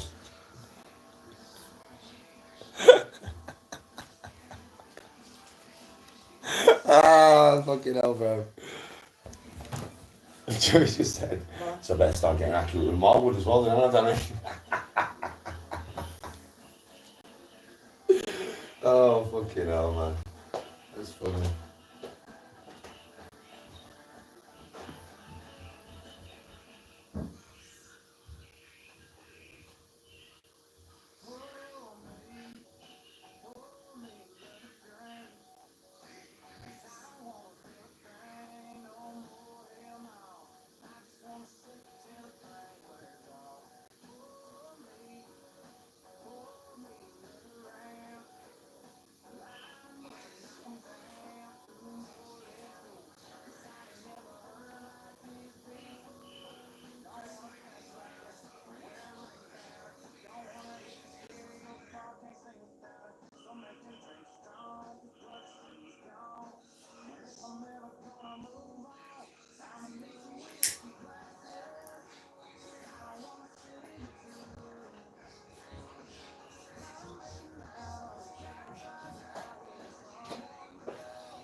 I suppose you might be able to do that. I mean, I'll clue if you want, you can show me what you're doing with these things. Why did you get glasses anyway? I look posh right there. I wouldn't let it because.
Meglio carsela.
Unlimited social media and YouTube shorts from Foxy Mobile is fast, chatterless and this. Have you seen this?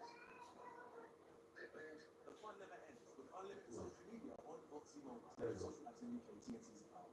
Yeah.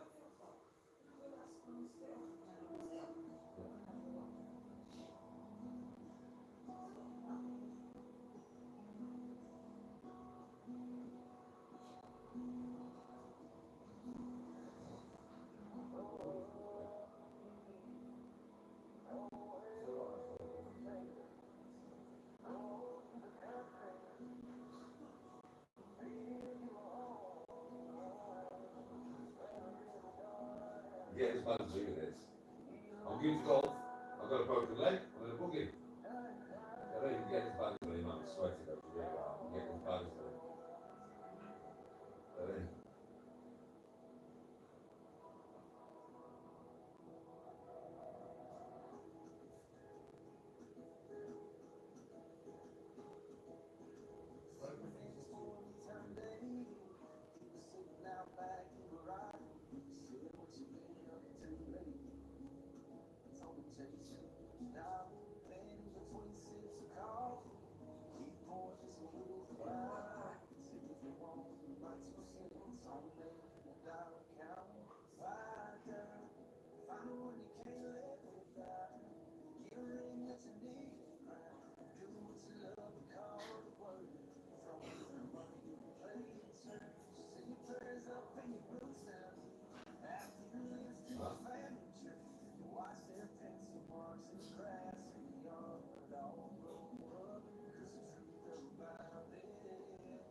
Just moving some tools down flights of stairs. Don't fall over, you silly fucker. He's moving tools. Baby white boy modlets.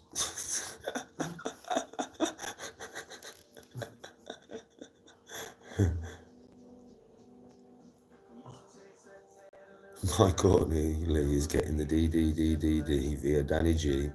Swear down. You had me at the 5 foot bit. He missed her yesterday, bless him. Yeah, wedding at the golf course. That's the best idea. Best idea is wedding at the golf course. What do I think to Sean Atwood? Everybody always asks me this, man. Sean's a nice Sean's a person. nice person, man. I don't know. Listen, like, Sean might be a little bit, like, weird in a good way. Like, he's very shy. Introvert. He's an introvert. He's not an extrovert, Sean. But there's nothing wrong with Sean. He's a gentleman. Like, he's a nice person.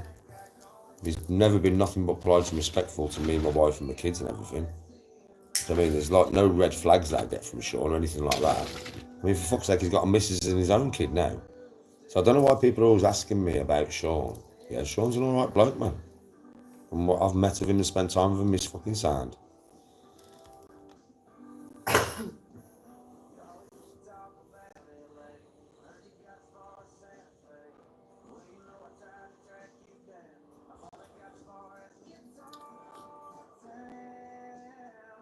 You won a bottle from a competition yesterday. Fair play, Terra. Well done, bro.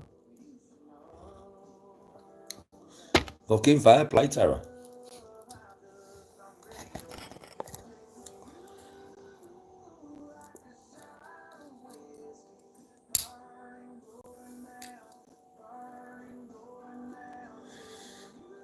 Why would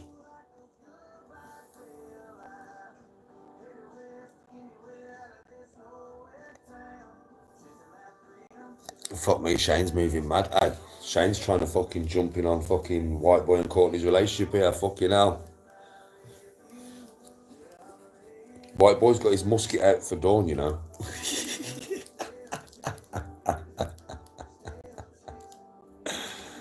I mean, what with James English? What would be the point, bro? James English and Sean. It's like Sean. I'll probably never do a podcast with Sean again. Not because me and Sean don't get on or anything. It's just why would Sean want to do a podcast with me now? Their podcasts are designed around crazy people, basically, innit?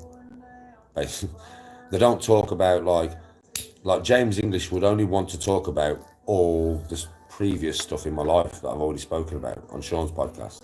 He won't be interested in talking about meditation and golf and where I am now. And no podcaster would be interested in that, bro. Podcasters would only be interested in the old me, and they wouldn't get the old me. So what would be the point?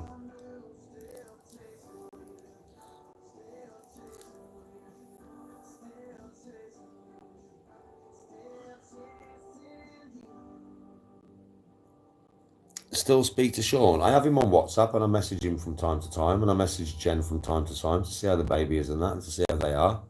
But that's about it. We don't talk. Just the occasional message here and there.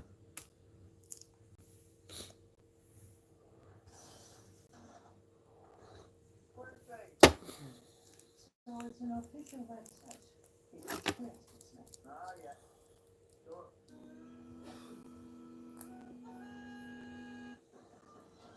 Do we do a joint live? No chance, bro. Not being bad, Shane, but no chance, mate. For me to go on live with anybody, I have to know you for a long time. And to be honest with you, it would probably I'd have to know you for a long time. A long time on social media for me to even consider that. One porn bomb and your channel's gone. That's all it takes. It's like, I come on one day, yeah, Linnes is in chat, and he's like, Danny, can I go live with you? Can I have a chat? I'm like, yeah, no problem, bro. Gary, no problem, bro. These are people that I know. Like, I'm not being bad to you. You could be a really good person. I don't know. But I don't know. That's the thing, I don't know.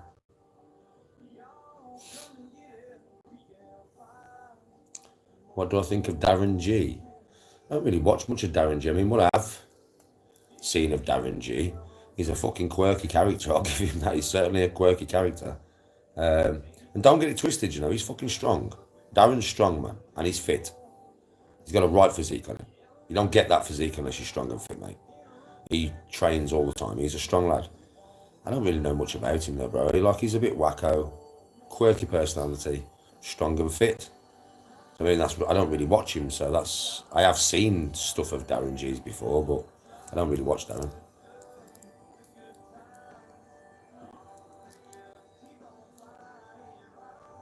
Yeah, better being calm and chill.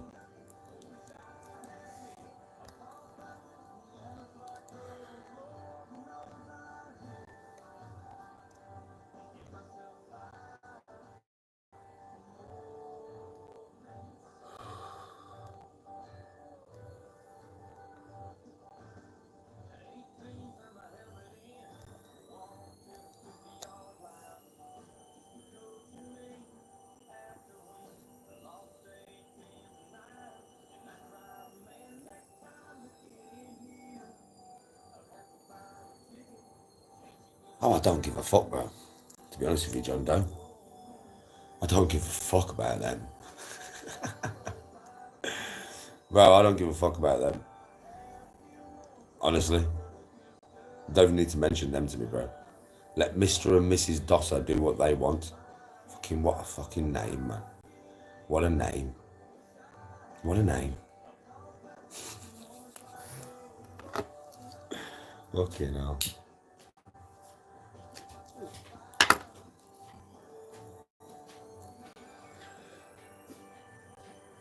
I know, Courtney.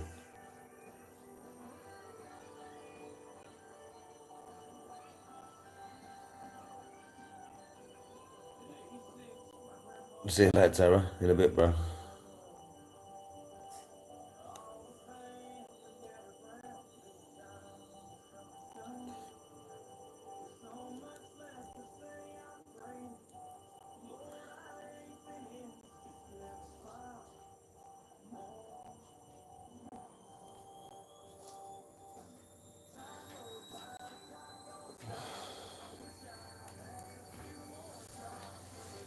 Oh, my baby.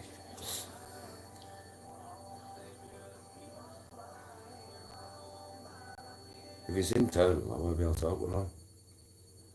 I'll be able to talk if it's not internal, though. If it's muscular, but you know what I mean? The way you're talking, is this like it's internal again? What have you done, like, training, then? What have you done? Like, you've done something when you've been training, like. You've done something when you've got to have done something, babe. Last time I did training. In fact, don't you tell me that I wore here, so you had to get that bar off the back of you and you struggled your tits off, and you stretched in all some weird ways to get the bar off you? Because then, wasn't that like 2 days ago, babe?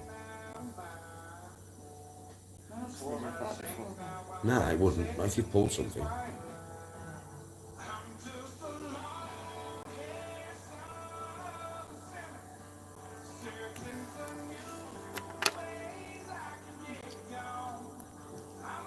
Oh, my washing machine. Listen, that motherfucking thing, right? Yeah. If I went in the kitchen now, it wouldn't actually be there. You can still hear the noise, but it's like the TARDIS, right? So that washing machine right now is in fucking the Andromeda Galaxy somewhere, picking up Doctor Who. It'll be back in a bit, but you can still hear the noise.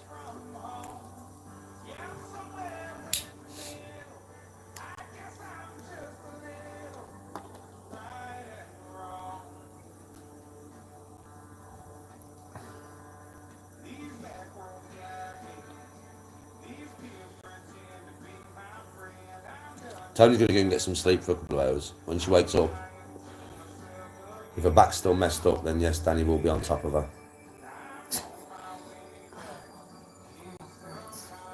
She's, you can't let her laugh, that hurts her back.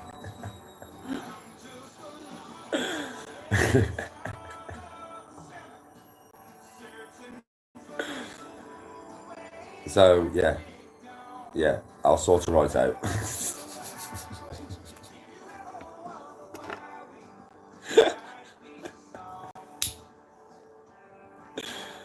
Oh God.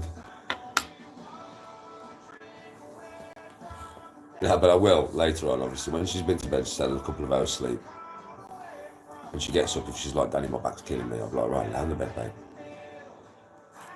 Let me get the rubber gloves on and the baby oil."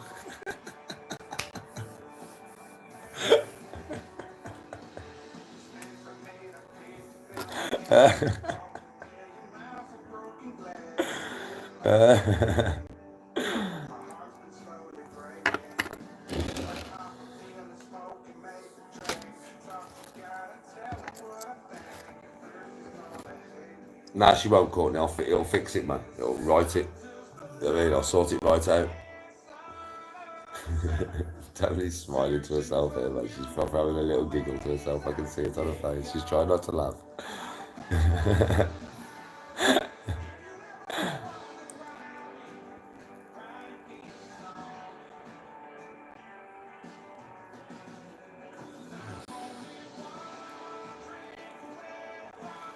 Listen, there's only one man fit for that job, and that is the Danny G. We're talking about the Tony G. There's only one man who's capable of stepping into the arena with rubber gloves and Vaseline and coming out victorious. There's only one man that's capable of such a journey. It's one of the labours of the gods. Hercules had to go through them.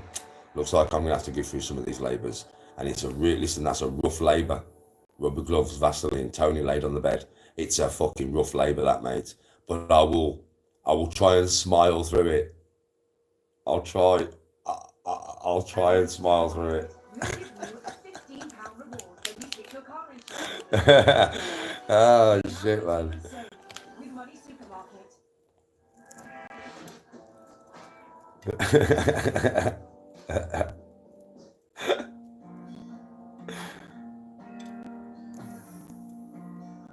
Jacko says, "Get well soon, I Tony." Tom's like, "Why do you need bloody rubber gloves?" Do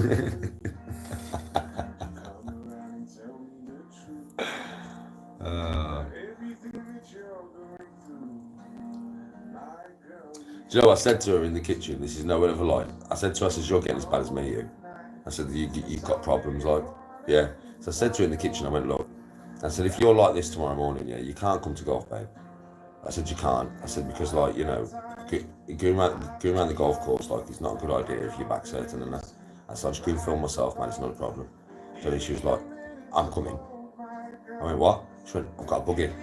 Don't care." I went, "But, Bab, like, obviously, you're being pain bounced on the buggy. Like, stay at home. Stay at home, innit? Chill.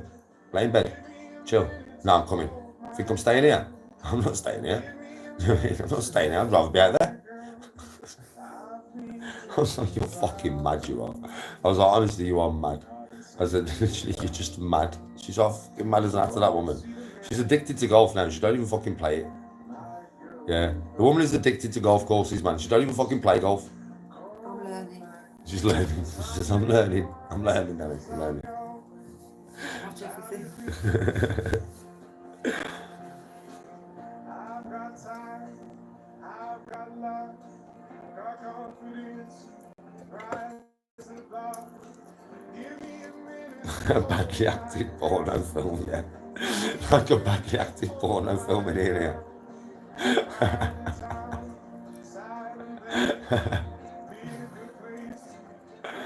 Oh, man. Come for the Danny G and stay for the Eagle. Yes, Jacko. Come for the Eagle, stay for the Danny G. I don't know if I'll be able to get an Eagle tomorrow for you, but I might be able to get a birdie for you all, yeah? We'll see what's going on. It's an hard course.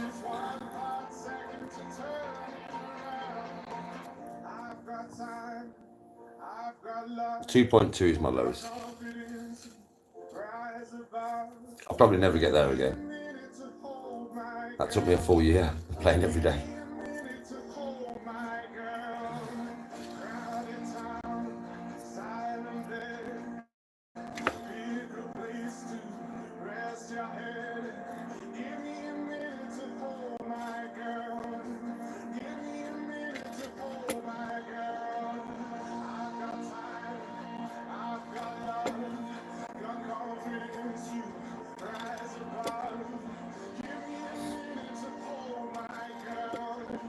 Oh, sexy legs.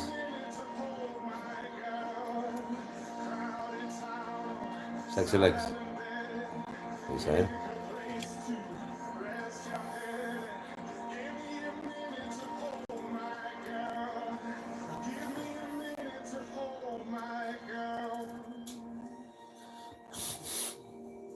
Do you want me to wake you up in like... What time do you want me to wake you up? I'll just go. Oh, you just want me to leave, yeah?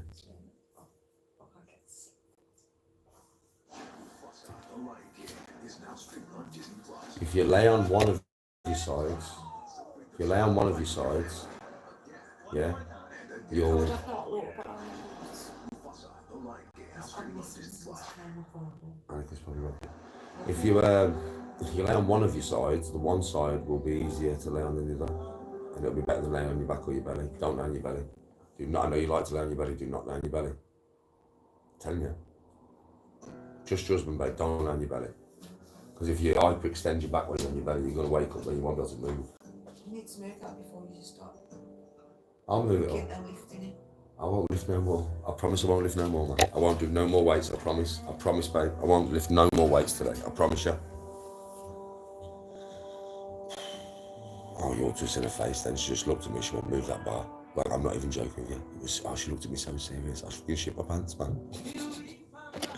She just went, just before she walked out of the room, I was like, see you in a bit, Bob. She just went, move that bar. I went, all right, Bob, I'll do it in a bit. She was, don't lift anymore. I was like, it's okay. Okay, Bob, I won't lift no more weights. Fucking hell.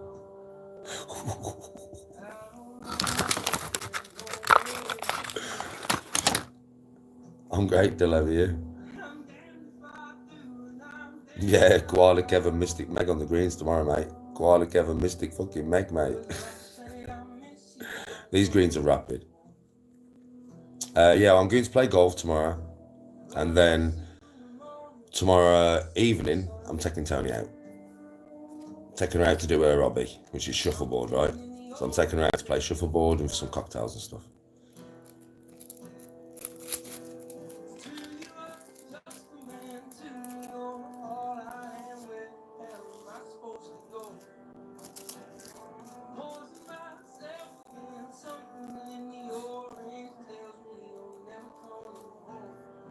Exactly, Jacko. I mean, she's held off Julius Caesar's army, mate. I hate fucking about with that woman. When she gives me the eyes, no, it's just like, okay, pal, just okay.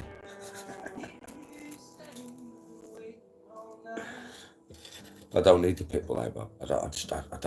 Bob, I don't need the pitbull.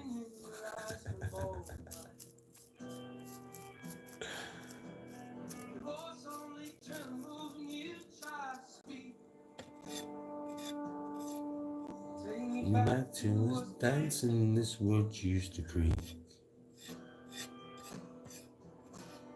To you, I'm just a man. To me, you're all I am. Where the hell am I supposed to go? I put myself against something in the orange. Tells me you're never coming home.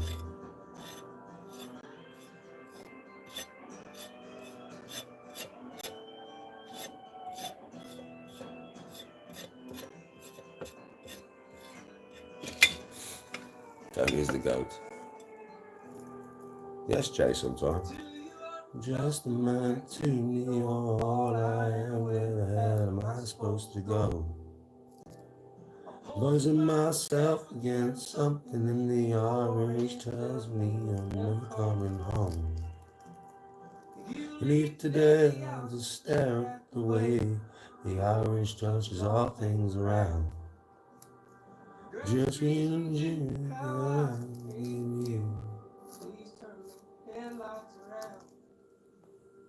Pretty song. Pretty song, ladies, man.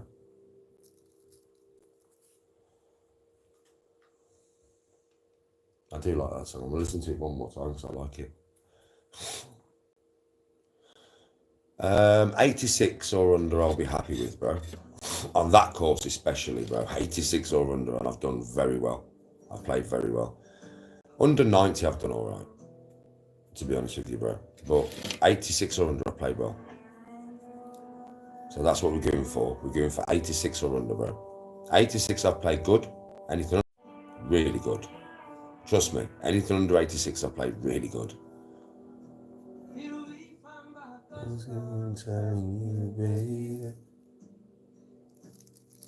Things eat at your bones and drive your mind crazy.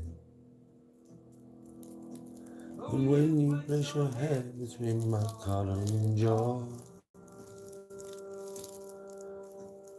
I don't know how much, but there's no weight at all. And I'm damned if I do, I'm damned if I don't. 'Cause if I miss you, I know that you won't. But if I miss you in the morning, I see the sun. Something in the orange tells me we are not done. To you I'm just a man, to me you're all I am. Where the hell am I supposed to go? Poison myself against something in the orange tells me you're never coming home. You know, I'm learning this song right now in front of you. I'm learning it right now.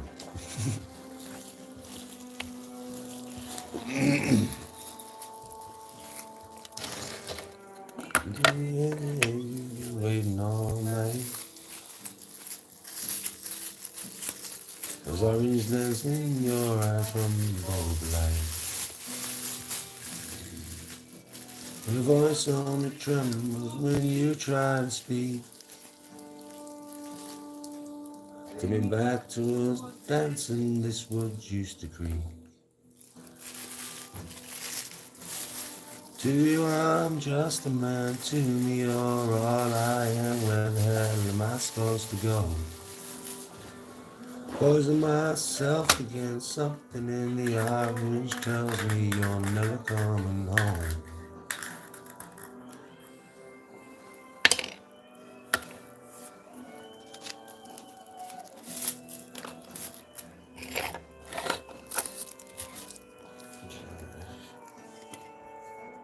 Yes, Jacko.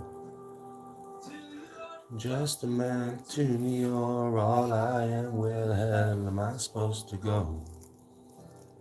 Poison myself against something in the orange tells me you're never coming home. Here today I have to stare at the way the orange touches all things around. The grass trees in June, your eyes and you, hands around. Please turn those headlights around.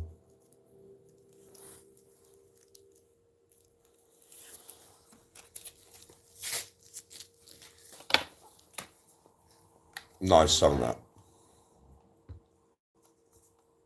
That's a fucking nice song. So is this though. I'm playing these songs over and over because I'm learning them. I got some beer, rum and shit and a ton of wine. Fair play.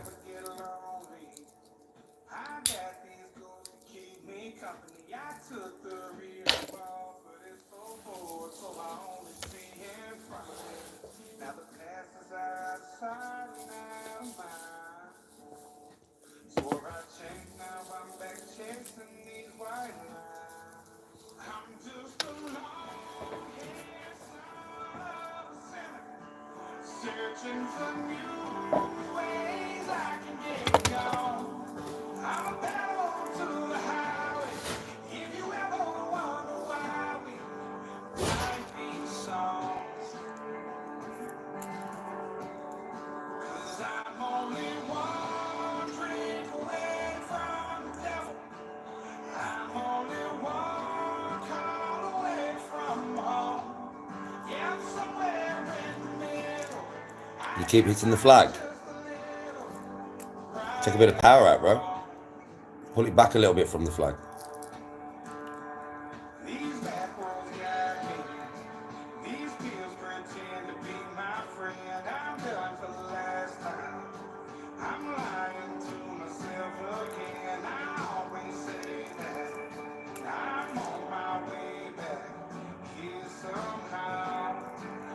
Yeah, sure. How you getting on with 2K25, bro? Searching for new ways I can get gone. I'm a pedal to the highway. If you ever wonder why we write these songs, 'cause I'm only one drink away from devil. I'm only one call away from home.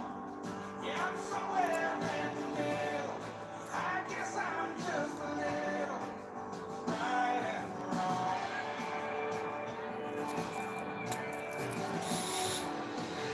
Since I made a paid for them to cash, walked a million miles of broken glass. I'm feeling like I'm fading. My heart's been slowly breaking. I pop a pill and smoke and make the train. Talk to God and tell him what I think. At first he's gonna hate me, but eventually he'll say, I'm just a long-haired son of a sinner, searching for new ways I can get gone.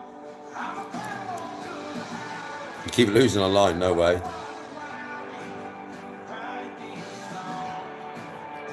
Have you ever heard of a song called Wait in the Truck by Hardy? Nah, man. I listen to it. Yes, JJ. Yeah, it's nice and quiet on here today. Wait in the Truck by Hardy.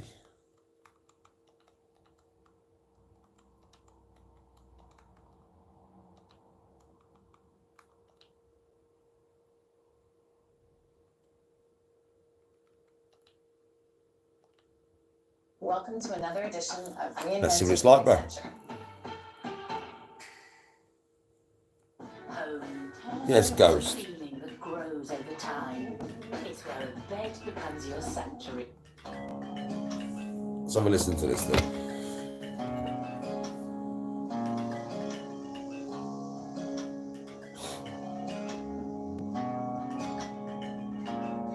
I got turned around in some little town I'd never been to before. Working my way through a middle of June midnight thunderstorm. There was something in the headlights that stopped me on a dime. Well, she was scared to death, so I said, climb in, and she climbed. Ooh,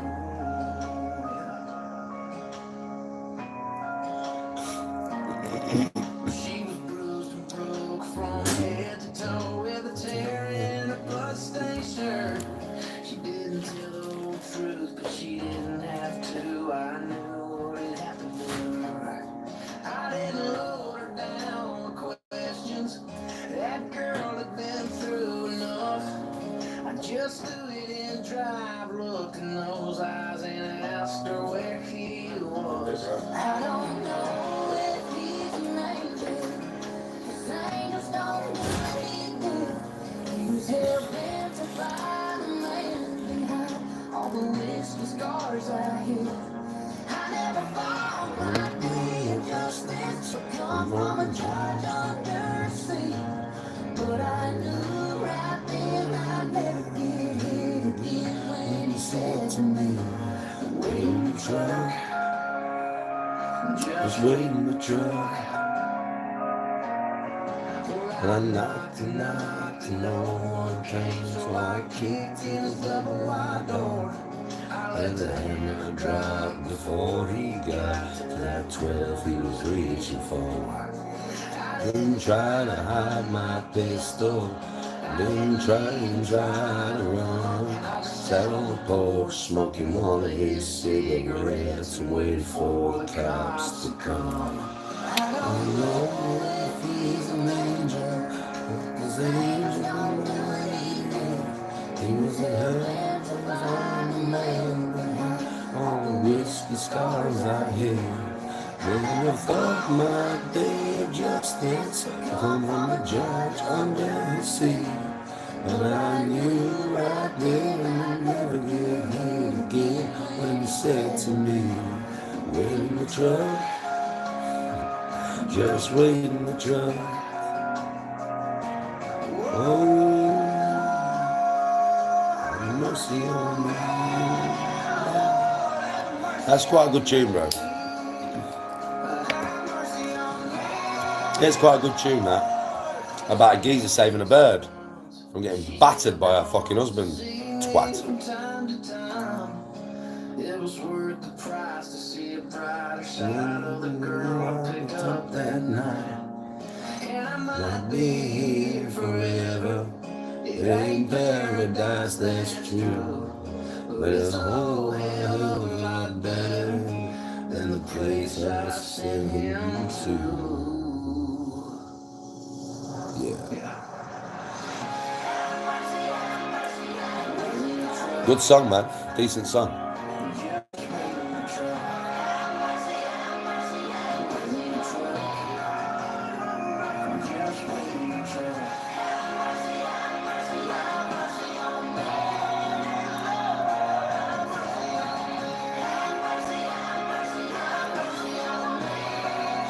Fair play to the dude. Men should not be fucking hitting women.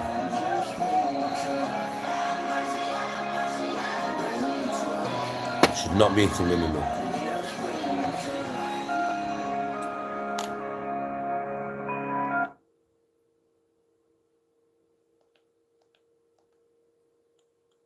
Man, there's so many of them stories in it, man. You know, like geezers come home pissed out the face and just batter the wives, man. Do you know what I mean? Then they go out the next week, they come back pissed out the face and they just batter the wives, man. Next week, batter the wife, man. Next week, it's just like, wow.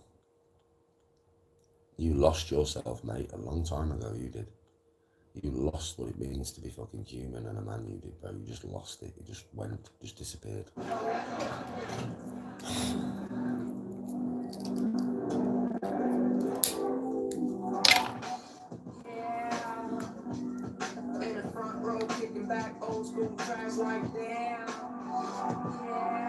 What's it? Well, it's probably something, yeah, hard hitting behind you, I would imagine, Bill.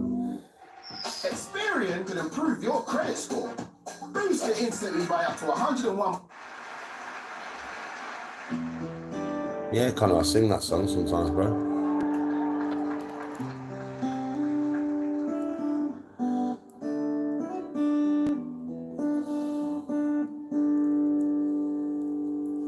White Horse.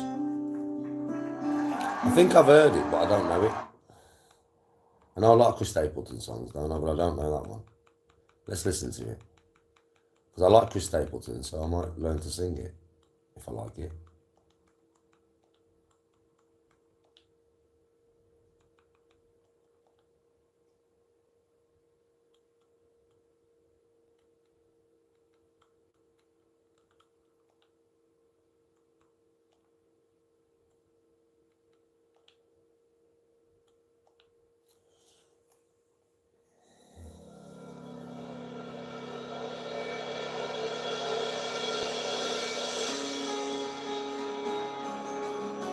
Oh yeah, Courtney's bad. It's bad. It's bad.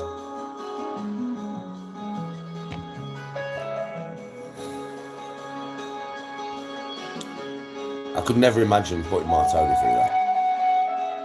I could just never imagine it. I like the fact that my wife has no fear for me. And she has none, you know. If you asked her, she'd say, I don't fucking fear Daddy at all. She has no reason to. That's good. That's good. She can fucking say whatever she wants to me, however she wants to say it. And she's never got to worry about getting a whack, like. We can argue, but I would never get physical. Ever. She just wouldn't happen. That's why she's the way she is, like. She'll say whatever she wants to me. I mean, like, off camera, she's very vocal. Yeah, but I like that about the relationship, man. Like, she makes most of the decisions, mate. I'm happy with that as well.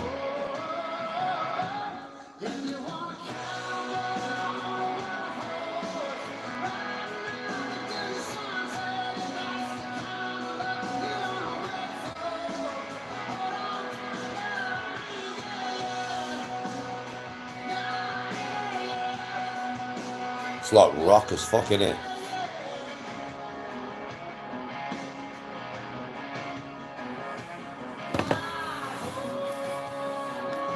I just, honestly, with me, Courtney, like, I swear, we are very much equal, I mean, that's a lot of the thing with it, I think a lot of men, they might say that, but they don't mean it. But I do. Like, me and Tony are equal. Totally. I am no better than her.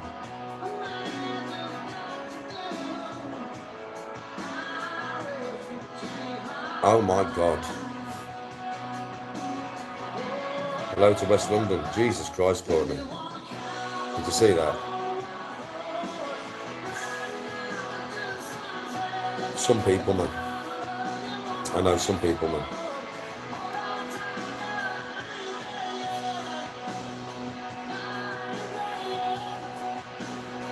Oh, God.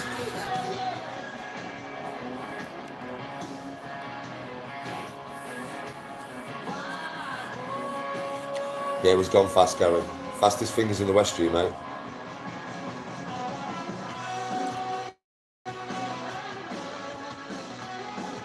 This is the tune, by the way, Sean. That's why I'm sat back, so I'm enjoying it.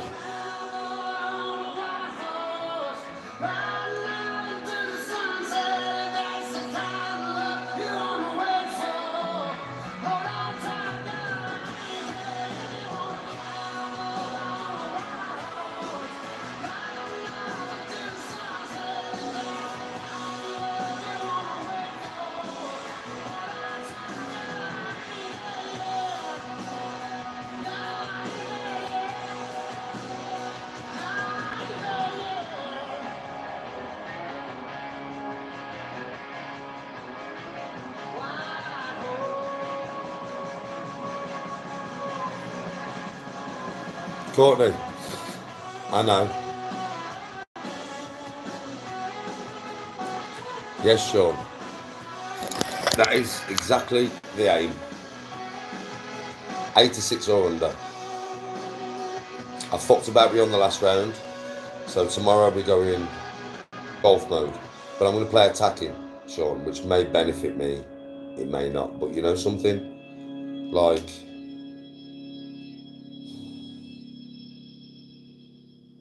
I don't know, I just feel like attacking, Sean. Attacking the pins and stuff. I just feel like it. I'm going to have to figure out how to attack on this course. But once I figure it out, I'm just going to go all out attack, man. See what happens. It'll either work in my favour or work against me, right? But either way, I'm not really bothered, bro. It's not about that, is it? Do you know what I mean? I can lay off and I can play sensibly and I can get a certain score. And I know I can. We all know I can. Or I can attack, yeah, and go for a really good score. Now, I lay off all the time and play sensible golf. I do that sometimes, right? But I'm practicing. So at the end of the day, I need to practice going into that mode of attacking as well, bro. Attacking the course, because that's ultimately what it is, isn't it? I'm looking at like all the strengths of the course, but then I can see one weakness. Now, normally, I would think that weakness is so small. Like if I attack that weakness and don't hit this shot right, yeah, then I'm going to be fucked. Tomorrow, I'm not going to think like that. I'm going to look at it, I'm going to see the weakness in the hole, and I'm going to fucking exploit that weakness. Whether I fuck up or whether I don't, I'm going to exploit it, or I'm going to try to.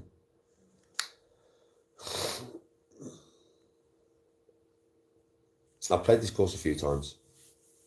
I've played it a few times, but I know the course. I ain't played it for a long time, so I'm not sure how the greens are going to be. But because every time I've played it in this kind of weather, the greens have always been fucking rapid. Like it's the one thing that sticks with me because I am like a putter, because it is the best part of the game. I sometimes I remember courses that have slow greens or that have fast greens. I remember them. Doesn't matter how long like. And this course usually has really fast greens, but not comfortably fast, Sean. Like testing fast, not comfortably fast, bro. Like the last time I played this course, the greens were that fast that they had me out a few times. Like, I mean, I played with my brother and that, and I swear to God, brother, I think I 3-putted every green. I didn't, but I think all the people I've played with virtually 3-putted every green, bro. Because it was that fast. It was like putting on my hardwood floor. So if they're like that, I'm going to get tested tomorrow. But I like that shit, don't I? But on the greens, bro, I'm up for the task. I'll figure them out. And once I figure them out, I'll make them my bitch. You know what I mean? Right? That's a given. I know that's going to happen. It's everything else, isn't it? That's what happens.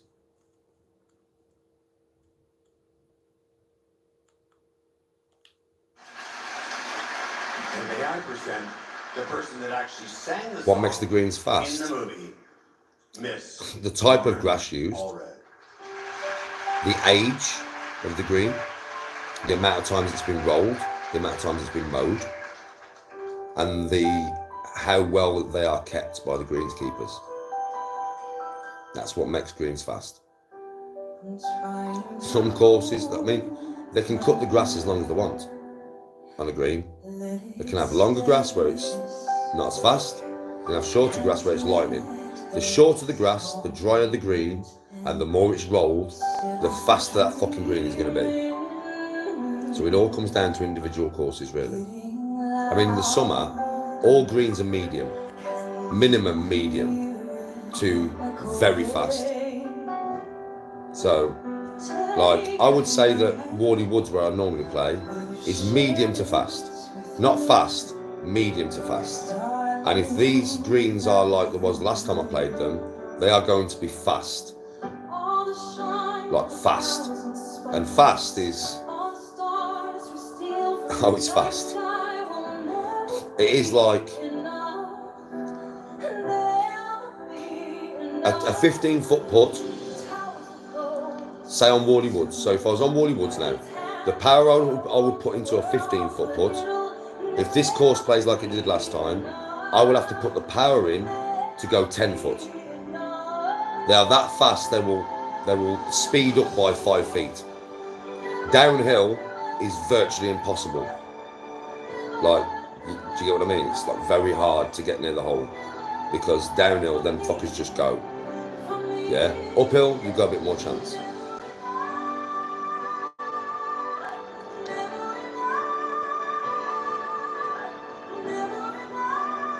Oh yeah, Bill, well, this course has been open for like over 100 years at least, I think. Some madness like that, you know. So, imagine how many times the green's been rolled, man. Imagine how they are compact. And the grass is super short. Yeah, super short. And the greens are dodgy. They have a lot of undulations on them. A lot of double tier greens. Do you get what I mean? Where there's 2 tiers? Which always add complication, doesn't it? So if you go slightly too long and you go down the tier, you've got to come back up it to putt. When you've got a tier to go up, it makes it a whole different putt, doesn't it? Than putting on just a flat green. The fairways are really hard as well here, because there ain't one of them that's... Let me think of all the holes, right? First hole, nah, not straight. Second hole, no. Third hole, straightish fairway. Fourth hole, there is no fairway. Fifth hole, no. Sixth hole, no. Seventh hole, no. Eighth hole, no. Ninth hole, fucking definitely not. 10th hole, levelish. 11th hole, levelish. 12th hole, nah. So far, no. 13th hole, no. 14th hole, 13th, 14th, no. 15th hole, no. 16th hole, no. 17th hole, levelish. 18th hole, levelish. And that's fairways, bro. And what I mean by levelish is they don't do this, or fucking this, bro. I swear, bro. It's hard to imagine, but you would have never seen a winter here. All of this swimming, dry Well, no, I'm not really going to give that a shout out on my golf channel, am I? What? Just kept on living on. That don't make no sense, but what the fuck are you asking me to shout out there, son?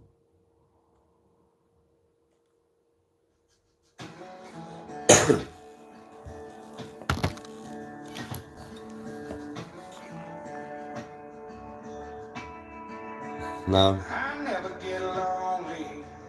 I got these goals to keep me company. I took the review off, but it's so forward, so I only see in front of me. Now the past is out of sight. I like this tune, as you can tell. So I changed, now I'm back chasing these white lines. I'm just a long-haired son of a sinner. Searching for new ways I can get gone. I'm a pedal to the highway. If you ever wonder why we write these songs. Tune this is, man. 'Cause I'm only one drink away from the devil. And I'm only one call away from home. Yeah, I'm somewhere in the middle.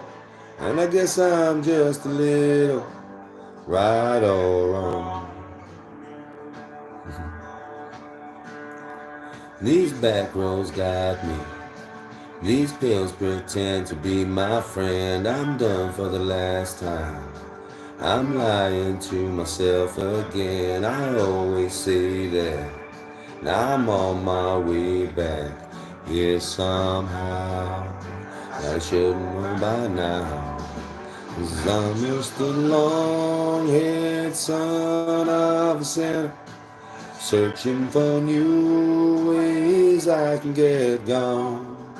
I'm a pedal to the highway.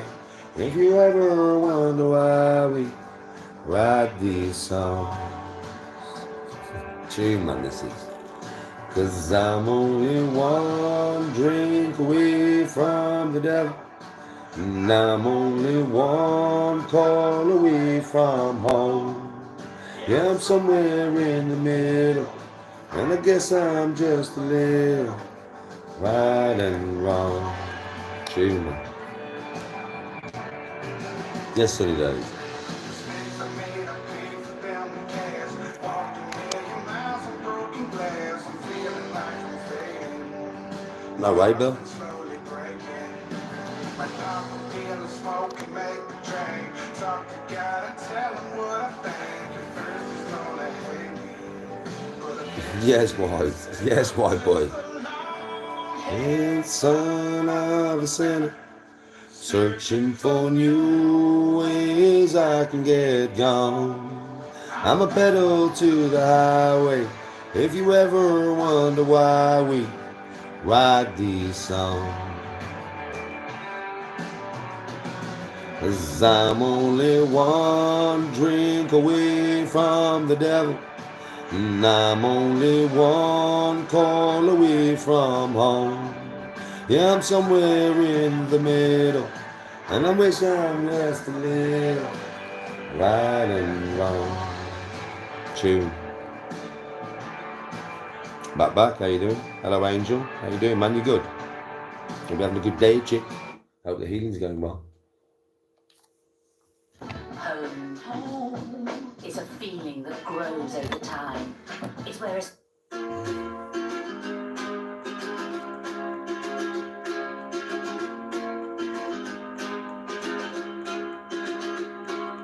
I was scared of dentists in the dark. I was scared of pretty girls and starting conversations. All my friends are turning green. You're the magician's insistent in your dreams.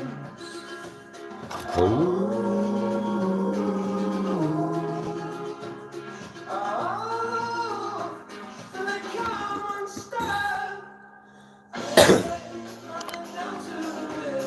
What's this called? Riptide?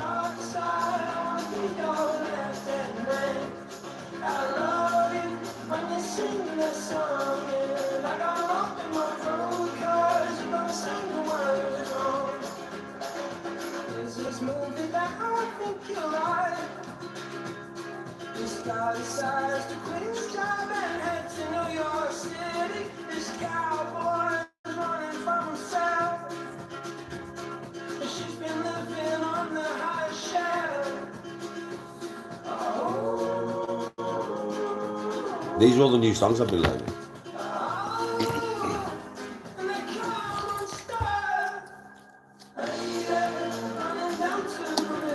No, not metal.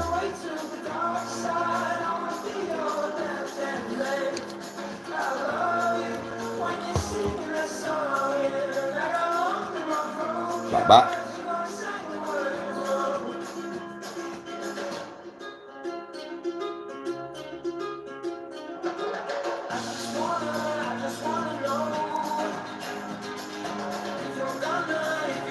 What's your suggestion?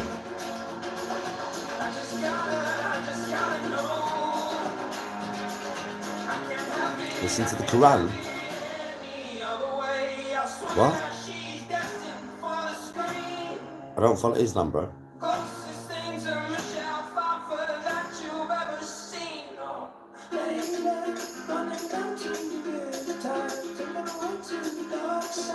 I'm an atheist, bro. I'm atheist, man. I mean, I don't have anything against anybody's beliefs, like, but I'm an atheist, man. Yes, question asked.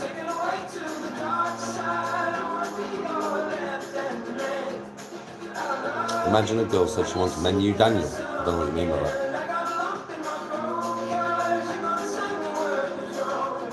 What's my opinion on Palestine versus Israel?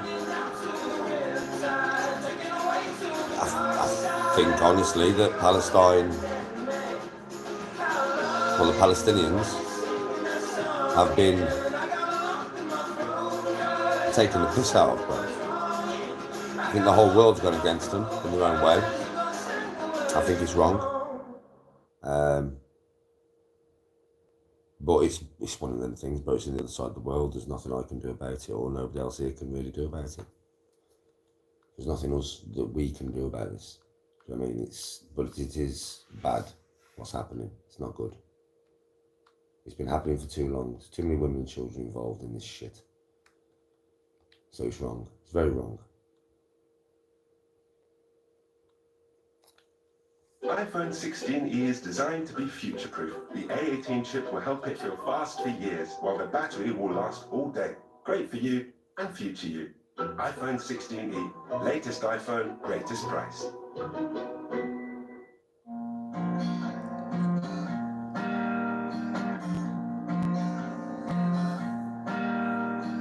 I've been waiting for you to come around and tell me the truth about everything that you're going through.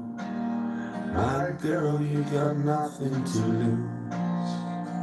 Cold nights and Sunday mornings on your way out of the grave.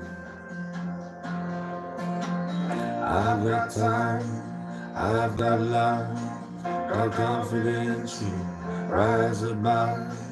Give me a minute to hold my girl. Give me a minute to hold my girl. Crowded town, silent bed. Pick a place to rest your head. Give me a minute to hold my girl. Give me a minute to hold my girl. I've been dreaming about us, working hard and saving it up. We're gonna see the man on the moon. My girl, we've got nothing to lose. Cold nights, Sunday mornings on your way out of the grave. Yeah, I do think about Tony and things. I've got time, I've got love, got confidence, you rise above. Give me a minute to hold my girl. Give me a minute to hold my girl. Crowded town, silent bed. Pick a place to rest your head. Give me a minute to hold my girl. Give me a minute to hold my girl. My girl, my girl. It takes one hot second to turn it around. It takes one hot second to turn it around. I've got time, I've got love, got confidence, you rise above. Give me a minute to hold my girl. Give me a minute to hold my girl. Crowded town, silent bed, pick a place to rest your head. Give me a minute to hold my girl. Give me a minute to hold my girl. I've got time, I've got love, got confidence, rise above.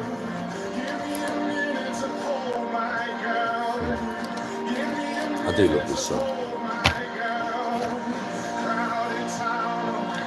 I'll be missing you, the police. I'll be missing you, the police. Well, next time I'm on live, ask me to do that, and I will. But right now, I am going off this live because it was just about teaching people some tricks and shit with golf clubs, really. And it turned out to be just sat here for fucking 2 hours talking to you all. I mean, we have spoken a bit about golf and stuff. But I'm going to be on my main channel now, man, so I'm going on my golf game. So I'll see you all on my main channel on the golf game, right? I'm playing my golf game for a couple of hours while Tony's asleep to make sure that I don't do any training, because you know what I'm like.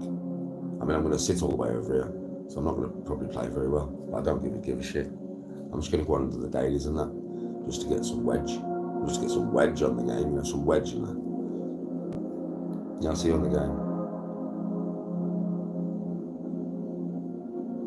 Yeah, when Tony gets up, Tony's got to get up and then decide when she wants it. I've asked her about 4 or 5 times since we've been back, but she's like, I don't want it yet. I'm like, okay, bro. So when Tony gets up, I'll be like, do you want the omelette now? And she's like, yeah, I'll make it. It all comes down to Tony, basically. I think you're getting like the gist of this now, aren't you? Yeah, that it always comes down to Tony. What's Tony doing? Well, if you know, why ask him what Tony's doing if you want to know what Danny's doing? Because whatever Tony's doing, Danny's doing.